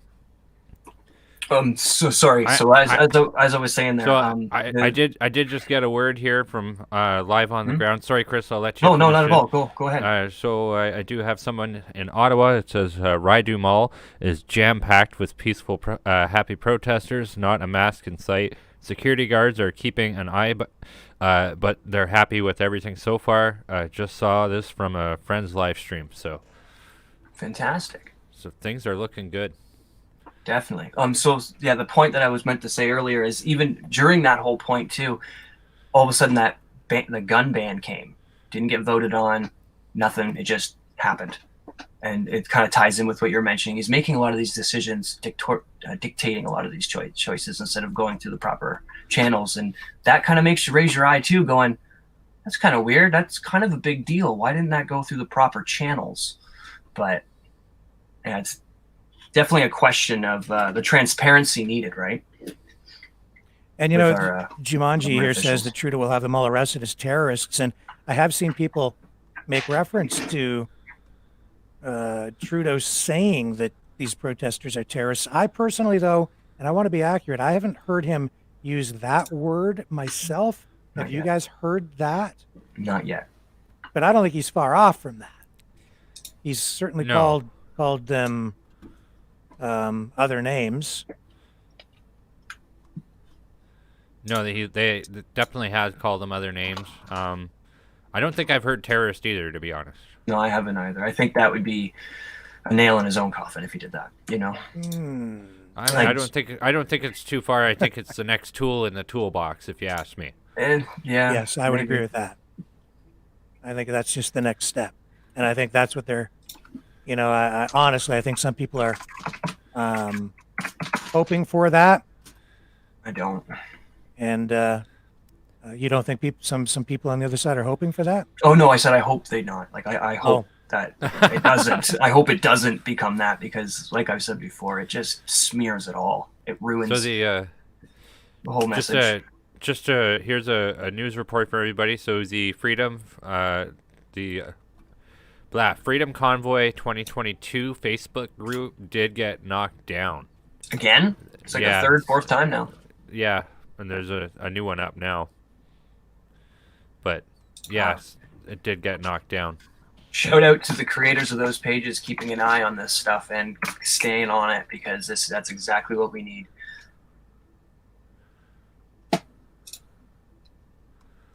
Yeah. And in about 15 minutes, we're going to be joined by a gentleman who had brought his rig to Ottawa.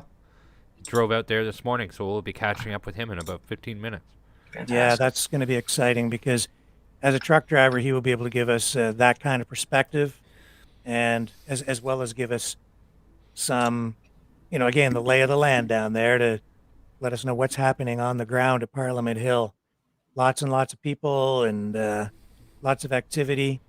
You know, it's just a day full of energy and it just feels like very Canadian. It does. And I have to say I'm very disappointed to see that law passed in Nova Scotia preventing people from displaying their support for the truckers on highways at overpasses and so on. That law got passed really quickly, didn't it? It's amazing. Oh yeah. It's amazing. Yeah, I just don't know. It certainly seems like it's an attempt to silence people, doesn't it? Yeah, I don't know, Paul, how many trucks are down there right now, but a lot, enough to jam up the whole area down there. And when we get our next guest on, he should hopefully be able to give us a better sense of that. Hey, Brendan, can you get that aerial shot, an updated aerial shot of Parliament Hill to see how big that crowd is? Yeah, let's do that. I was just looking at some stuff. It looks like Maxime Bernier did a speech down there. And I'm going to pull up some more traffic cams, too, in a moment. Definitely. I'm going to take a moment and I shall return.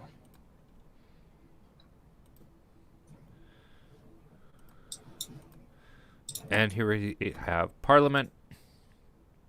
There we go. Parliament Hill's on Wellington Street down there. Is that correct? That's correct, yes.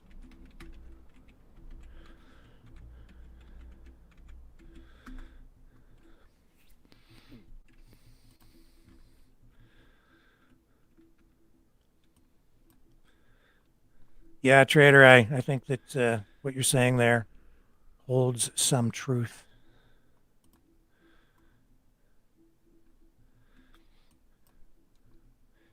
I'm wondering if they close the street off down there. I'm looking at a section of Wellington that's completely bare. That's kind of interesting. I'll share that with you. We could kind of elaborate on it.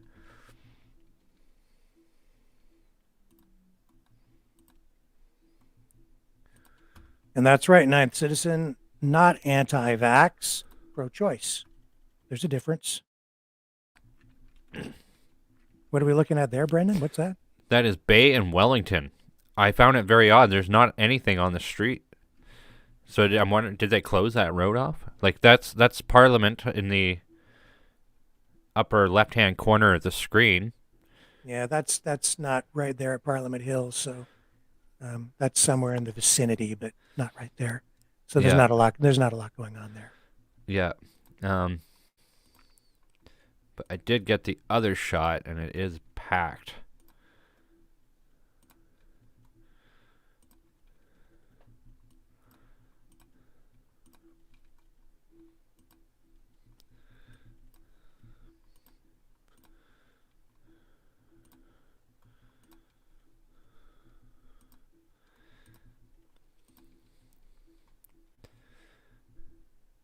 And that's Bank in Wellington there. Bring that up. Yeah, there's action going on down there. And it looks like those people are there to stay. Eddie says he's not anti-vax. His entire family was vaccinated, and all of them have had COVID twice.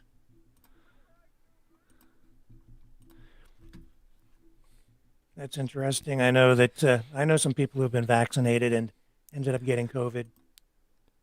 Yeah, I know both sides of the coin there. Yeah. Definitely everybody has. Well, it's one of those things, like, it's complicated, right? Like everybody gets sick sometime, and we seriously need to stop worrying immensely about every time somebody gets sick.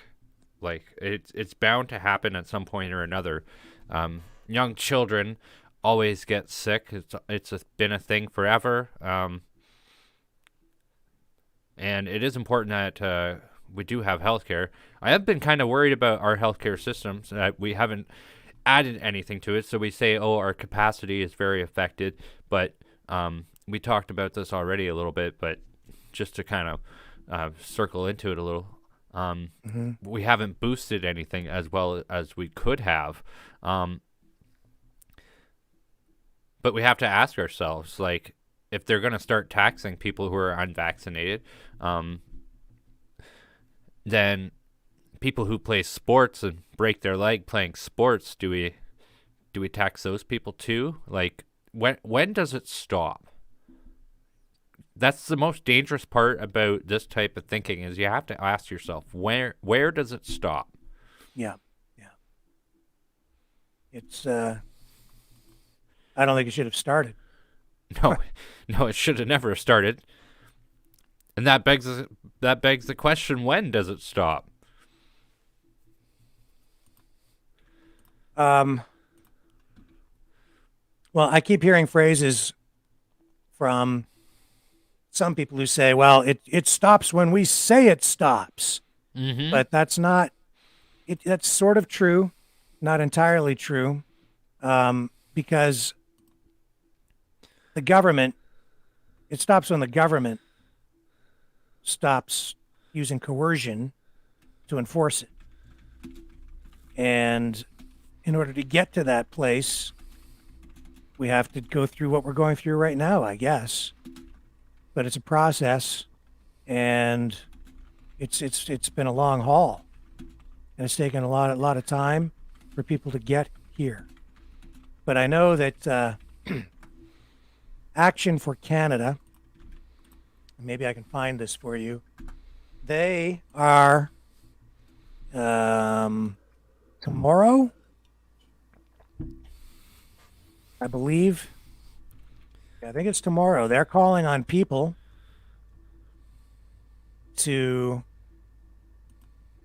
business owners to just simply stop complying with all of these mandates.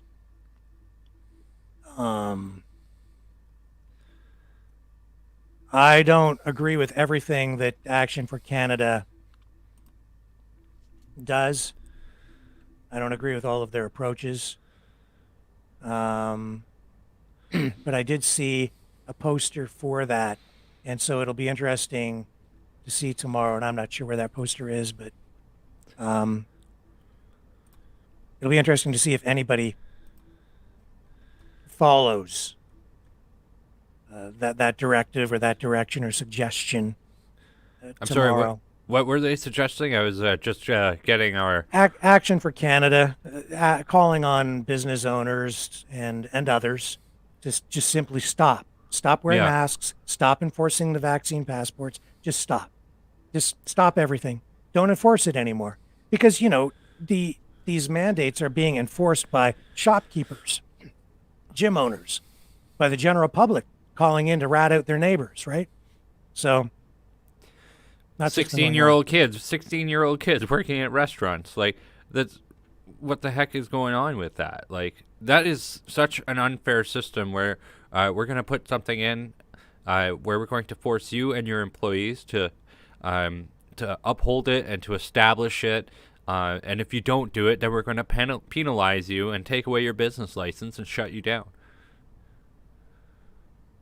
Right. So, we did see early on some efforts in some communities at the local level to try to get people to stop complying.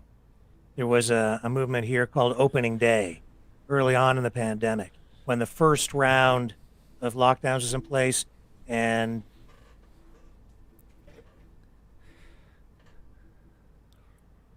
to get people a certain date to just stop complying. It was to coincide with the government. Oh, you're breaking up on me, Rick. The government, because, yeah. Am I back there? Yeah, you're back. Okay. Opening Anyway, day, Chatham. Bottom line is, it just didn't work, because the authorities came out and made it clear that they were going to enforce the mandates, the laws, and shopkeepers just didn't have the stomach for it, so they couldn't get unified. Just never worked. No. So even tomorrow, I don't know if it will work. And there's been so much business turnover.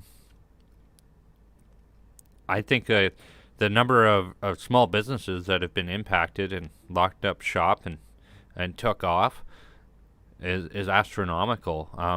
I've had reports from Sault Ste. Marie even saying, because businesses were locked up more often, it made them more susceptible to crime. So they would have people show up at their businesses when they were supposed to be open and no one's in there, and they would go in and rob the place blind. There's nobody downtown watching anything. Like, downtown is the heart of every city, whether you like your city or not. And that's going to need to be respected or at least maintained, even with Amazon. Like, well, I'm not sure that I even support this idea that you just don't comply, right? I think it's a very difficult thing to try to encourage that kind of behavior, because you're telling people just don't comply with the law, and that puts people in, at some degree of risk. And so I would never suggest to somebody that they just don't comply with the law. If people choose to, that's their choice, I guess, like anything else. But man, like, if you're a small business owner and you're facing the possibility of a massive fine, and that could destroy you financially for life. So that's a very tough decision for anybody to make. And it's hard to stand alone, but that's kind of where we're at, right? It's hard to get unity. It's hard to get a unified front. It's hard to get people to stand up. it is. It's such a double-edged sword, because it's the people who call for non-compliance. They're not going to suffer anything. Like, yeah. They're free to basically create whatever chaos or anarchy that they are capable of, and then they're not responsible for any of it. And individuals are held responsible. What's Renee say here? Thanks for sharing. I was watching Global News this AM. Don't worry, not for long. Looking for, she wasn't watching them for long, looking for the clip of mom telling JT to apologize. Classic Canadian. I'm not familiar with that clip. Do you know what she's talking about? No, I do not, but we can definitely get it figured out. Yeah, Chris is back here. Can I get a quick the link for that's available for the public? I'm going to do a quick little share thing to see if we can get some more stuff going here. Sure, yeah. What do you want for the YouTube channel? Yeah, just the live stream, like what someone else would be to view it. But to touch on what you were saying there too, it's you have these conversations with people to talk about what's going on with the convoy, and there's a lot of lack of knowledge. Like some people are focused on what it started off as, and they're like, well, that's what it is, and they're just anchoring down on it. And then it diverts from the conversation and then other topics and things that are relevant to all this, but it's more anecdotal. Like, well, what about this? So, and then they get all mad. And then what about this? And then this? And then all of a sudden the actual issue we're talking about, which is the mandates and the convoy, is no longer even brought up or available to be brought up because they're too frustrated because they've been triggered so much off these other random relevant but irrelevant topics, related irrelevant topics to what's the situation at hand. So it makes it very difficult to have that dialogue and that conversation because you'd have to start at point A and then all of a sudden it starts veering. You'd have to reel them back in. Okay, well, back to our point. So now we've agreed this, and this, right? And then you move forward. But it's difficult with some people. They don't want to have that conversation. There, I put that link in the comments section there for you, Chris. Perfect. Thank you. So that's one of the channels that is carrying this, the Maverick News channel, and there are quite a few others as well. So, we've had thousands of people tuning in. I'm showing my age, tuning in. Now stay tuned. I'm so old school. I could see you up on the airway, up on your roof, tuning your signal just right. Oh, I have an antenna on my roof. Yep. I do. I can't find anything. Every time I do, I get the big tech media push with old clips about Justin Trudeau. Yeah, Jeff is quite right. The mandates are not laws. They're mandates, right? It is different. But if you're a small business owner and they hand you a giant fine, boy, that's scary. Yeah, and you really got to know your legal jargon to be able to talk your way out of those scenarios without having to get to that level, right? But some people are good at it. Some people are they're very savvy with their words and they know the lingo. And I've seen videos where it's the cops like, well, they're not wrong. Am I free to leave? I guess so, and then they don't get a trespassing charge. They don't get any of this because it is ridiculous and based off just a fallacy. Well, it was interesting. It's been interesting because they really have been resorting to the trespass law. Yes. To enforce the COVID mandates. Yeah. Right.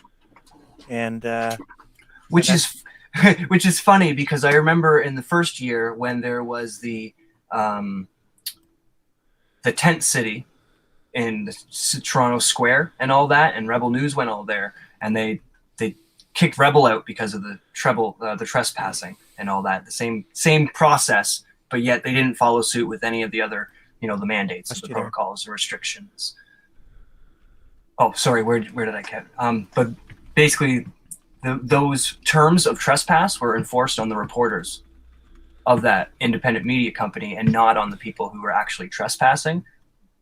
But also it was a pandemic, so the COVID restrictions were nothing. Oh, we can't do anything.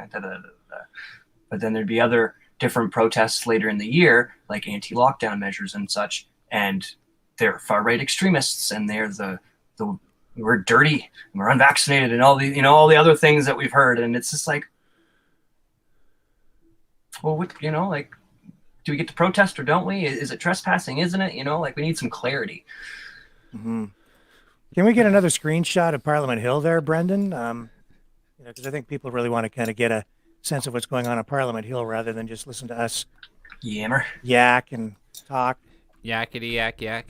But I think very shortly we should be joined by our new guest. Yes, who, I did. who will be able to give us a real good sense of what's going on down there. I've also got a live clip here from Ottawa Talks on YouTube for any fallback stuff. Great. Again, thank you, Ottawa Talks, for doing what you guys are doing and putting this out there on the platform, so it's available for all of us to see.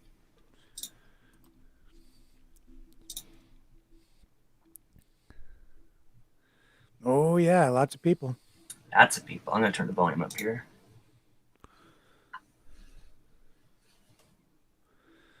Is that loud enough over there?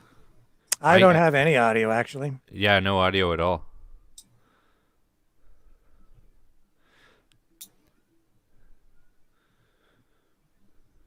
Anything yet? No. No. Maybe they don't have any audio on their feed. No, I can hear it. Oh. That's strange. It is kind of strange. That's the first time that's happened. I'm going to stop the screen and I'll reshare it real quick. Just a little bit of technical difficulties. Welcome to the 21st.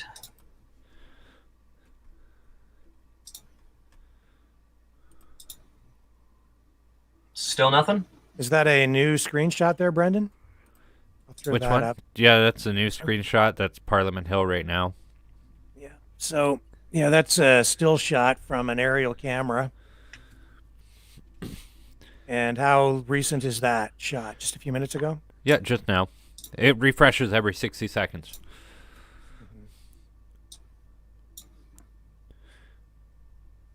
And wabam, that's people are fed up. Absolutely fed up. I've also been monitoring the Ottawa Police website, and they have nothing since the 27th of January posted. Really? Yeah. Well, maybe they just haven't posted stuff on their page. I'm sure that they are sending media releases out, probably mostly to mainstream media, if not exclusively. That's interesting. What is that purple smoke? Is that a some sort of I don't know what that is. Is that a First Nations thing? Justin Trudeau just gave birth to a 10-pound baby girl. I don't know what to say to that. I don't know. I don't know. Well, they use the pink smoke at gender reveal parties, so I was... Oh, do they? Yeah, I was making a joke. Sorry, I'm the guy with the antenna on the roof, so just can't keep up. Matt Cole has just messaged me. He will be joining us shortly. Excellent. And that will give us, some insight into what is going on down there. Are you guys getting audio or no? Nope. No. Nope. But at least it's good video though. Definitely. It's really good video. Well, in fact, it would be quite difficult to kind of talk over. It's just a bunch of yelling and screaming at. Oh, of course. I was just curious what the issue is there. That's all. It's all good. You see people down like there's somebody carrying their son or daughter on their shoulders. There's other kids down there. People with strollers. Like these people are really a symbol of. Well, they represent what's going on in the country, right? These are just people from all walks of life. And yet the media has been trying to smear this whole thing and smear the truckers and portray this, the people down here as a bunch of white supremacist, white nationalist, misogynistic racists. We got kids, families, like these are the Canadian people. And that really is what is going on, right? You've got the ruling class, and then you've got ordinary Canadians down here saying, I don't think so.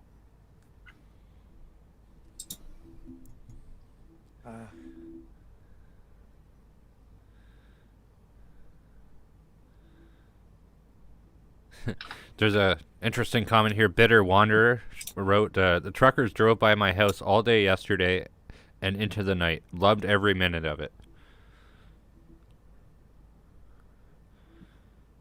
Yeah. And the one lady said, I think the reason we're not seeing more trucks down here and more congestion as people were sort of expecting is you did note that one lady who was providing the report there indicated that a lot of the trucks are being parked out at the airport. Yes. And so what's really happening is there is some organization, and I think police are to credit for that, right? And they've planned for this coming in, knowing that they have a lot of trucks and cars coming, huge crowds. So they've directed these trucks to park off-site so that there isn't congestion, so that things are kept safe, so that emergency vehicles can still get through, and they're coordinating this and helping, I think, right? So this is not, in my view, I can't see an attempt here by the truckers to sort of shut down the city or lock it down. Right, Yeah. right. Or cause a lot of trouble. They're there for a peaceful, lawful protest. And so far, that is exactly what I see happening from everything that has been displayed here. That being said, that makes me wonder, where's the pressure on the government then to respond? Well, I'm sure constituencies all over the place are getting a lot of heat and pressure, especially anybody who resides as a member of parliament for Ottawa, and like even the mayor. I'm sure like the locals are just losing their mind, to be honest. Like, how many people were up all night listening to honking? I mean, some people liked it, as like we've seen in the comments, but there's probably a lot of other people who did not like it. And when you're a politician and the phone nonstop rings all day, like that does create pressure too. Like that's one type of pressure that this can cause. And the people who have been talking about this as being a sort of a replay of January 6th in the States, there are huge differences between what happened there and what happened here, and there are differences between what constituted the foundation of what happened in the U.S. on January 6th and the foundation of what is happening here right now. And that's because, down there, that protest, that demonstration that day was based on division. It was based on one political group thinking that the other political group had cheated in the election.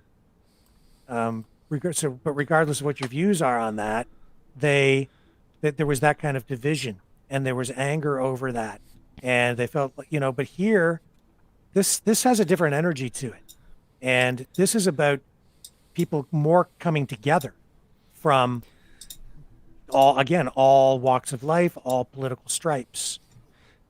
We heard from Liz Valley that the energy there was peaceful and beautiful. Like there's nobody that seems to be more or less afraid. I was perusing. Go ahead, Brendan. I was just perusing the mainstream media, and I'm on CBC.ca. There's this article here that talking about the events of the day, and they make sure to highlight in this article that it's a standoff with science. Again, it brings the focus back to the vaccines, not to the actual point of the convoy.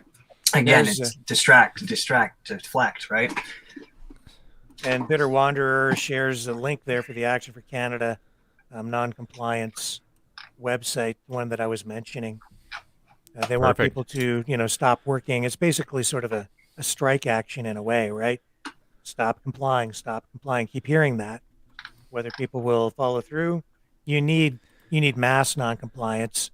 The problem is, too, in order to get something like that to be effective, you need a vast majority of people to participate. And to date, the majority of businesses out there are not going to put themselves in that position. And a lot of people have been in support of these mandates. Well, that's the thing, right? They don't want to be a part. They don't want to get involved in lawfare with the government. Like that's. Right. Like that'll tie them up for years and expenses and that sort of thing. Like I blame no Canadian business owner that has had to basically comply with this. Like, there's somebody here in one of the groups who shares a close to a 2-minute clip of CNN covering the broadcast. And what's the limited time that we can really show a clip? Is 2 minutes too much? Well, just briefly, we can gauge what's going on. So, all right, I'm gonna go through it because I want to hear what the specific thing says. Basically says CNN had this to say. I don't think they can count properly. So I'm just going to scan it real quick. We'll get to that one little clip it, and I'll share it over. Yeah, Sherry says that they want people to open without mandates, and yeah, that's exactly what they want. Yeah. And we'll see. We'll see. It's hard. It's been very hard to get people to join together.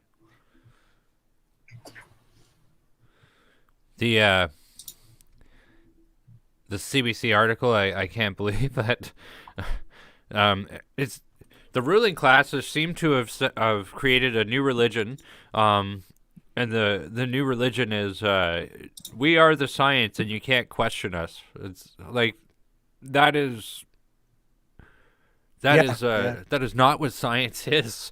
Science is forever gradual. Science does not suppress question. Science doesn't do any of those things, and science is certainly not a religion. Like, there's more dogma with science now than there is in the Catholic Church, I would even say. Yes, well, it's scientism is what it is. It's not science, it's scientism.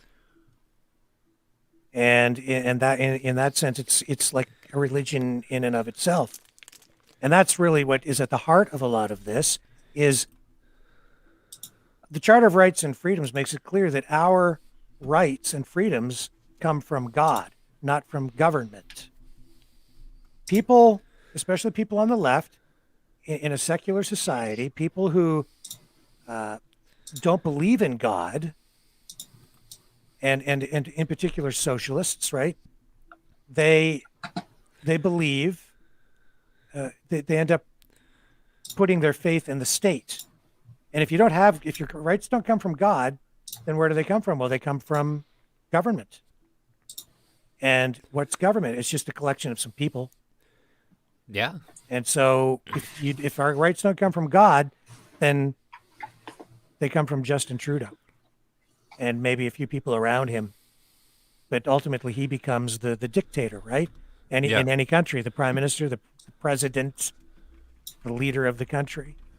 And boy, I don't know. Do you think Justin Trudeau or any of our politicians have enough wisdom to decide what rights we have and we don't have? This is why we're at where we're at right now. And so in the absence of God providing rights for people, and I don't even mean this so much in a religious sense, but God, the reference to God in itself really then becomes a reference to the individual. It's like they're natural rights. They're bestowed upon people when you're born with them simply because you're an individual and you have individual rights. And the state, there are just certain things that they don't get to dictate to you. Well, that's the thing, right? So it doesn't necessarily mean that you have to believe in God or be of God or whatever. It means that these rights are above the government, and the government can't touch them, and that's why. And Terry, that's exactly what Brendan is saying. It's like it's not about religion. It's really more about. It's a reference to God in the Charter, and it's right there, right in the beginning, and it's important because it keeps the power out of the hands of a single person or even just a small group of people who then have authority and dictate over everyone. That's a dictatorship. And so it's not so much that it's about a religious thing. It's the reference to God is really more about just as an individual. And you don't have to be religious in order to enjoy those rights and freedoms that are natural. They're naturally bestowed upon people. I found an interesting footage. Remember, I had mentioned from one of my contacts in Ottawa that people are at the mall there. Let me see if I can find it again. Where did it go?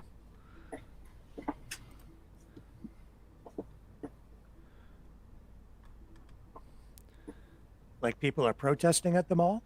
Yeah, in giant droves. I just seen the video and then it disappeared before. It's kind of strange at the mall. Is there a political party house there and a rental space, or?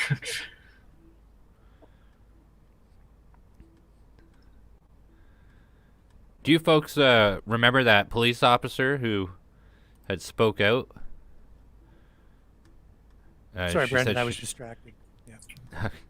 Oh, the female officer. Yeah. She was out of Durham. She was a Durham police. Durham. Yeah. I know Some reason- that is the senior administration for the police service there said that they are reviewing or investigating those comments. So What's to investigate? Watch the video. yes, yeah. Well, you know, it's officers that make statements like that always put themselves at risk because, you know, any police officer is really supposed to be impartial, right? Technically, yeah, to the law only. Yeah, and so Now there is a political component to this protest, of course. So well, there is an aspect to a police officer, though. They have the right to basically not enforce an unlawful law. yes, but any officer that makes a statement like that, especially while you're wearing a uniform and appears to be on duty, you know, they're sort of breaking a level of impartiality. It was the same as when I was a journalist, a general assignment reporter. It was always my job to remain as impartial as possible. So in public, during those days, I was very careful to try to remain neutral, and even then, as a reporter, not express my political opinions on things. It's something else again if you're an editorialist, right? And you're offering your opinion in an op-ed for a newspaper, or if you're doing an editorial online or for a television station or whatever. An editorial is one thing, but if you're out there as a reporter, you try to be as impartial as possible. And it's the same thing with a police officer. Well, and you kind of have to be, right? Because you're the mediator and having to figure out what happened with this scenario you've been called to. Right. You know, and sometimes though, gentlemen, I gotta share this for everybody here. This is huge. So this is Rideau Mall.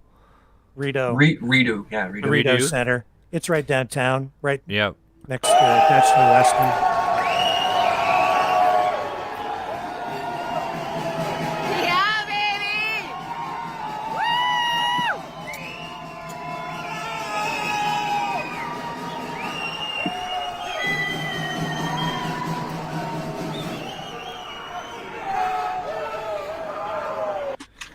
Look at that, eh? Wild. That's So that's the Rideau Center. That's not far from Parliament Hill. Right downtown. not a mask in sight. And apparently the security guards are not acting on it from the report I had received. Well, they are when you have a lot of people, it's a little difficult, right? Oh yeah. Well, even in town here, we at the mall, if there's a real incident, the security guards don't really do much. It's like 3 of them. You know, it's like they're really just there to call the cops, I guess.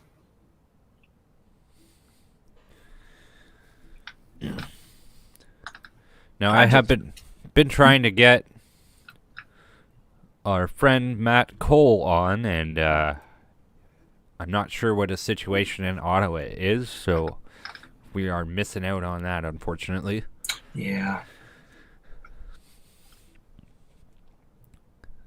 And it's pretty tough because a lot of these live streams we were following have like stopped and started. We still got Ottawa Walks is still walking. It looks like they're just doing the perimeter, doing a walk parade, I'm assuming, until a demonstration starts. Or, again, I don't know the full scope of how they've decided to organize this, what time speakers are going to be talking. Like, I don't know. I know you guys have mentioned a couple things in the next few days, so things are probably changing based on the circumstances as well. Well, I think a lot of this today is happening organically because a lot of the things that were planned have been pushed ahead to tomorrow and even Monday. And that's because apparently a lot of the trucks have been delayed and a lot of the people coming are still on their way. Now, you had been in contact with Herbert. Have you? We scheduled that for 3:00, right? Yes, I believe so. So hopefully he'll come on sometime soon. But it seems like people are having difficulty getting connections with cell phone towers down there. I think after our 3:00 break, I think we're going to have better luck this evening. Yeah, probably. There will likely be a little less congestion on the networks down there, but I have to wonder, too, how much of this is a security measure being implemented by the authorities, right? Because they obviously have to have their ducks in a row, and they have concerns and obligations. And I don't doubt that they're monitoring things and even controlling the cell phone transmissions down there. So that's a huge thing. That's a huge thing. Like, I don't want to over speculate, but well, the Canadian military did admit to spying on Canadian citizens in regards to COVID behavior. It's possible. Never know, though. You never know. It's like you said yesterday. We don't know because we don't know, right? Yeah. Minus 27 degrees is the forecast apparently for tonight. It's going to be a cold one. It's cold. And oh, sorry. That's a dry cold.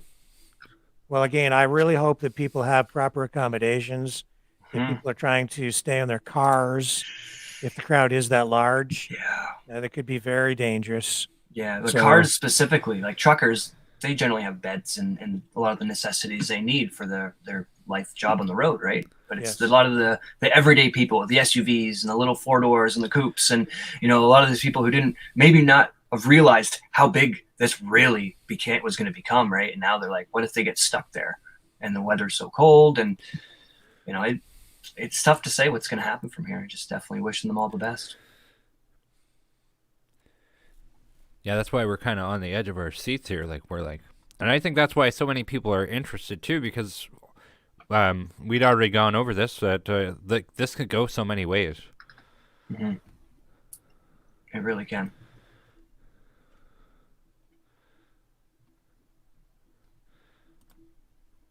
And I really wonder how long people are going to stay. Well, Rick was saying we're fairly certain truckers are there for the long haul, but yeah, it's again like to the average Joes, because it's Monday, people got to go back to work if they have to provide for their families. Yeah, and Brendan, our trucker contact down there, is actually not going to be on until our evening broadcast tonight around 6:30. Cool. So. Oh, there was Herbert though. Oh, Herbert, yes. Yeah, I think he was actually. Well, let me just see where we're at with him. I'll see if I can.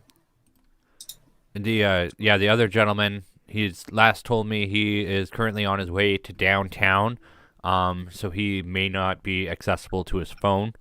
So we'll try and bring him in for some on the floor insight for everybody.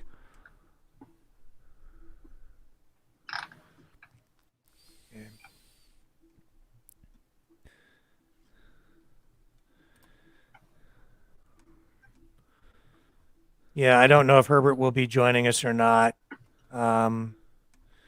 His time to sign on has actually kind of gone past, so he may not get on with us today. Maybe we'll get him on tonight. Yeah. Well, if that's the case, boys, I think at this point we should reconvene for 6 p.m. Definitely. Well, before we do go, definitely just wanted to let everybody know. Please stay tuned for our next show. We do have a couple thank yous for a lot of the footage that we have used. Some YouTube channels that have started today and possibly been around for a little longer, such as Ottawa Walks, Half Baked TV, World Protest TV, Convoy to Ottawa, and Poppy Monroe Wild. Again, big thanks, and again to any individuals who've sent in their footage to help us out and really get the information out there. And 4K guy for that really cool aerial footage that Thank you. we shared very briefly. Go check out his channel because that was incredible night footage from early this morning, just before sun came up, and the sounds of those horns, absolutely, I guess in a way, kind of haunting. And you know what? That's so good. It's so incredible. Let's bring that back up, and we'll close off with that here this afternoon. Let me just find that footage for you again, because some of the people out there probably did not get a chance to see that. Yes. First thing when we started. That was 3 hours ago. And really, really cool. Just unbelievable.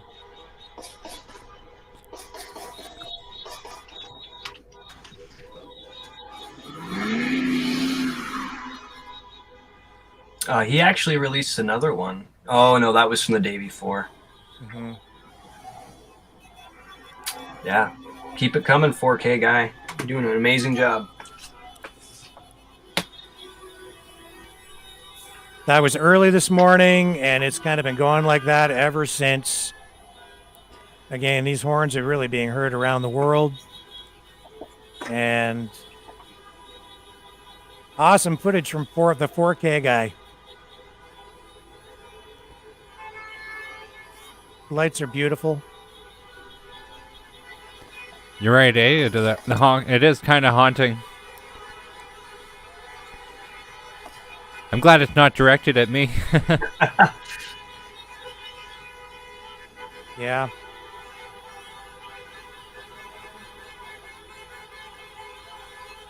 Well, this as well, you know, with the increase of everyone buying a lot more of this fuel to be able to do this too, that's going to make gas stocks go up. Gas and oil stocks. Remember, folks, vaccine mandates are bad for the environment.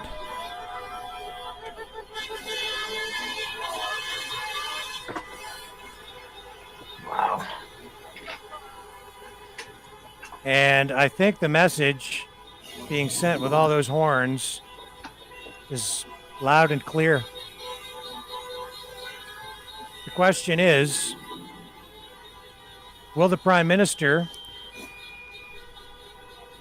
listen? Yeah, because we're mad as hell, and we're not going to take it anymore. Will Justin Trudeau listen? Who will break first, the truckers or Justin? And with that, ladies and gentlemen, thank you everyone for joining us for this live coverage of the truckers' protest in Ottawa. Freedom Convoy 2022. Cruising to the Capitol. Thank you, Brendan Kennedy. Thank you, Chris Baugh. Thank you, gentlemen. Thank you, Rick Walker. We will be back. And ladies. We will be back tonight at 6 p.m. and our live coverage will continue. And with that, we are signing off. See everyone tonight.